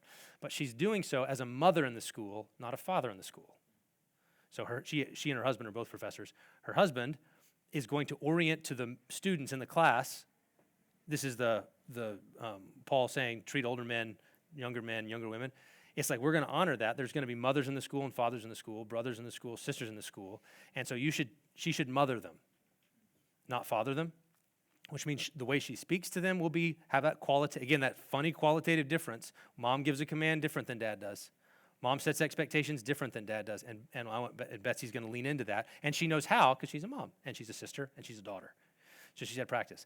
In terms of classes, content-wise, our sort of doctrinally definitional classes, so systematic theology classes, the biblical exegesis, Old and New Testament type stuff are going to be taught by our male faculty because it's elder qualified sort of stuff. So would that prevent a woman from being a Bible scholar? No. At a different kind of school, a bigger school where you had, if you had a big department, we've talked about this. If you had 5 Old Testament professors, would it be fitting for one of them to be a woman? I think so. I think that could be fitting with complementarian convictions. But in terms of we're always trying to reason from what's the function of elders in a church and what's most like this in the school. And so when it comes to that boundaries, that's our trustees do that and our faculty impart that. And especially because we're a seminary where we're teaching men specifically how to handle the word for ministry, it's fitting that it be elder qualified men doing the instruction. But in some of our practical theology classes, we'll bring in women's ministers to help guys think about shepherding women. We'll bring in, guys will team teach sometimes with their wives in order to help bring that, again, influence. But in terms of that headship in the school, we want to sort of track with indicatives and imperatives as we apply it. There you start to run into your wisdom questions, and it really does start to depend on size of school, aims of education, who's in your classes, all of that sort of stuff. And all of those factor into the wisdom. So therefore, it doesn't anymore really heavily rely rest on the biblical teaching, but Yes. context. That's right. So it's the same kind of question as he was asking about, if it's in a Sunday school class in a church, different than the corporate. My own read of the scriptures is drawing the line really tight around the corporate worship gathering seems really important. And then outside, it's wisdom stuff because what does one another mean? And we should exhort one another. And so, that means that women can exhort men, run the race set before you, there's a good thing for sisters to do that for brothers. And so outside in those contexts, there's a place for exhortation, but it needs to be a sisterly one, she's not going to try to be a brother because she's not a brother. And so therefore, it gets much more about context, content, things like that, and much more wisdom-y than it is clarity, where I would draw much tighter biblical lines because of 1 Timothy 2 and the patterns in Scripture. All right, I think that we're almost, I think we're out of time there. So let me pray for us. Thank you, guys. If you have other questions, I'm happy to stick around. I know this was a lot. Grateful for your patience. Father, thankful for these brothers and sisters. I do pray that they come away with nothing else, just marveling at the way you've made the world. You've made us as men and women, and it's glorious. And we want to glory in our own sexuality. Glad that I'm a man. It's good to be a man. And glad that my wife is a woman. And glad that the women in our church are women, and to glory in the opposite sex. And so help us to love the indicatives, and then out of that, see your wisdom in the commands you've given, and then grow in wisdom ourselves as we seek to honor you in our homes, our churches, and in the world. Through Christ we pray. Amen. You guys are dismissed. This presentation was made possible by the generous contributors to the Serious Joy Scholarship, permitting our graduates to launch into life and ministry without a burden of student loan debt.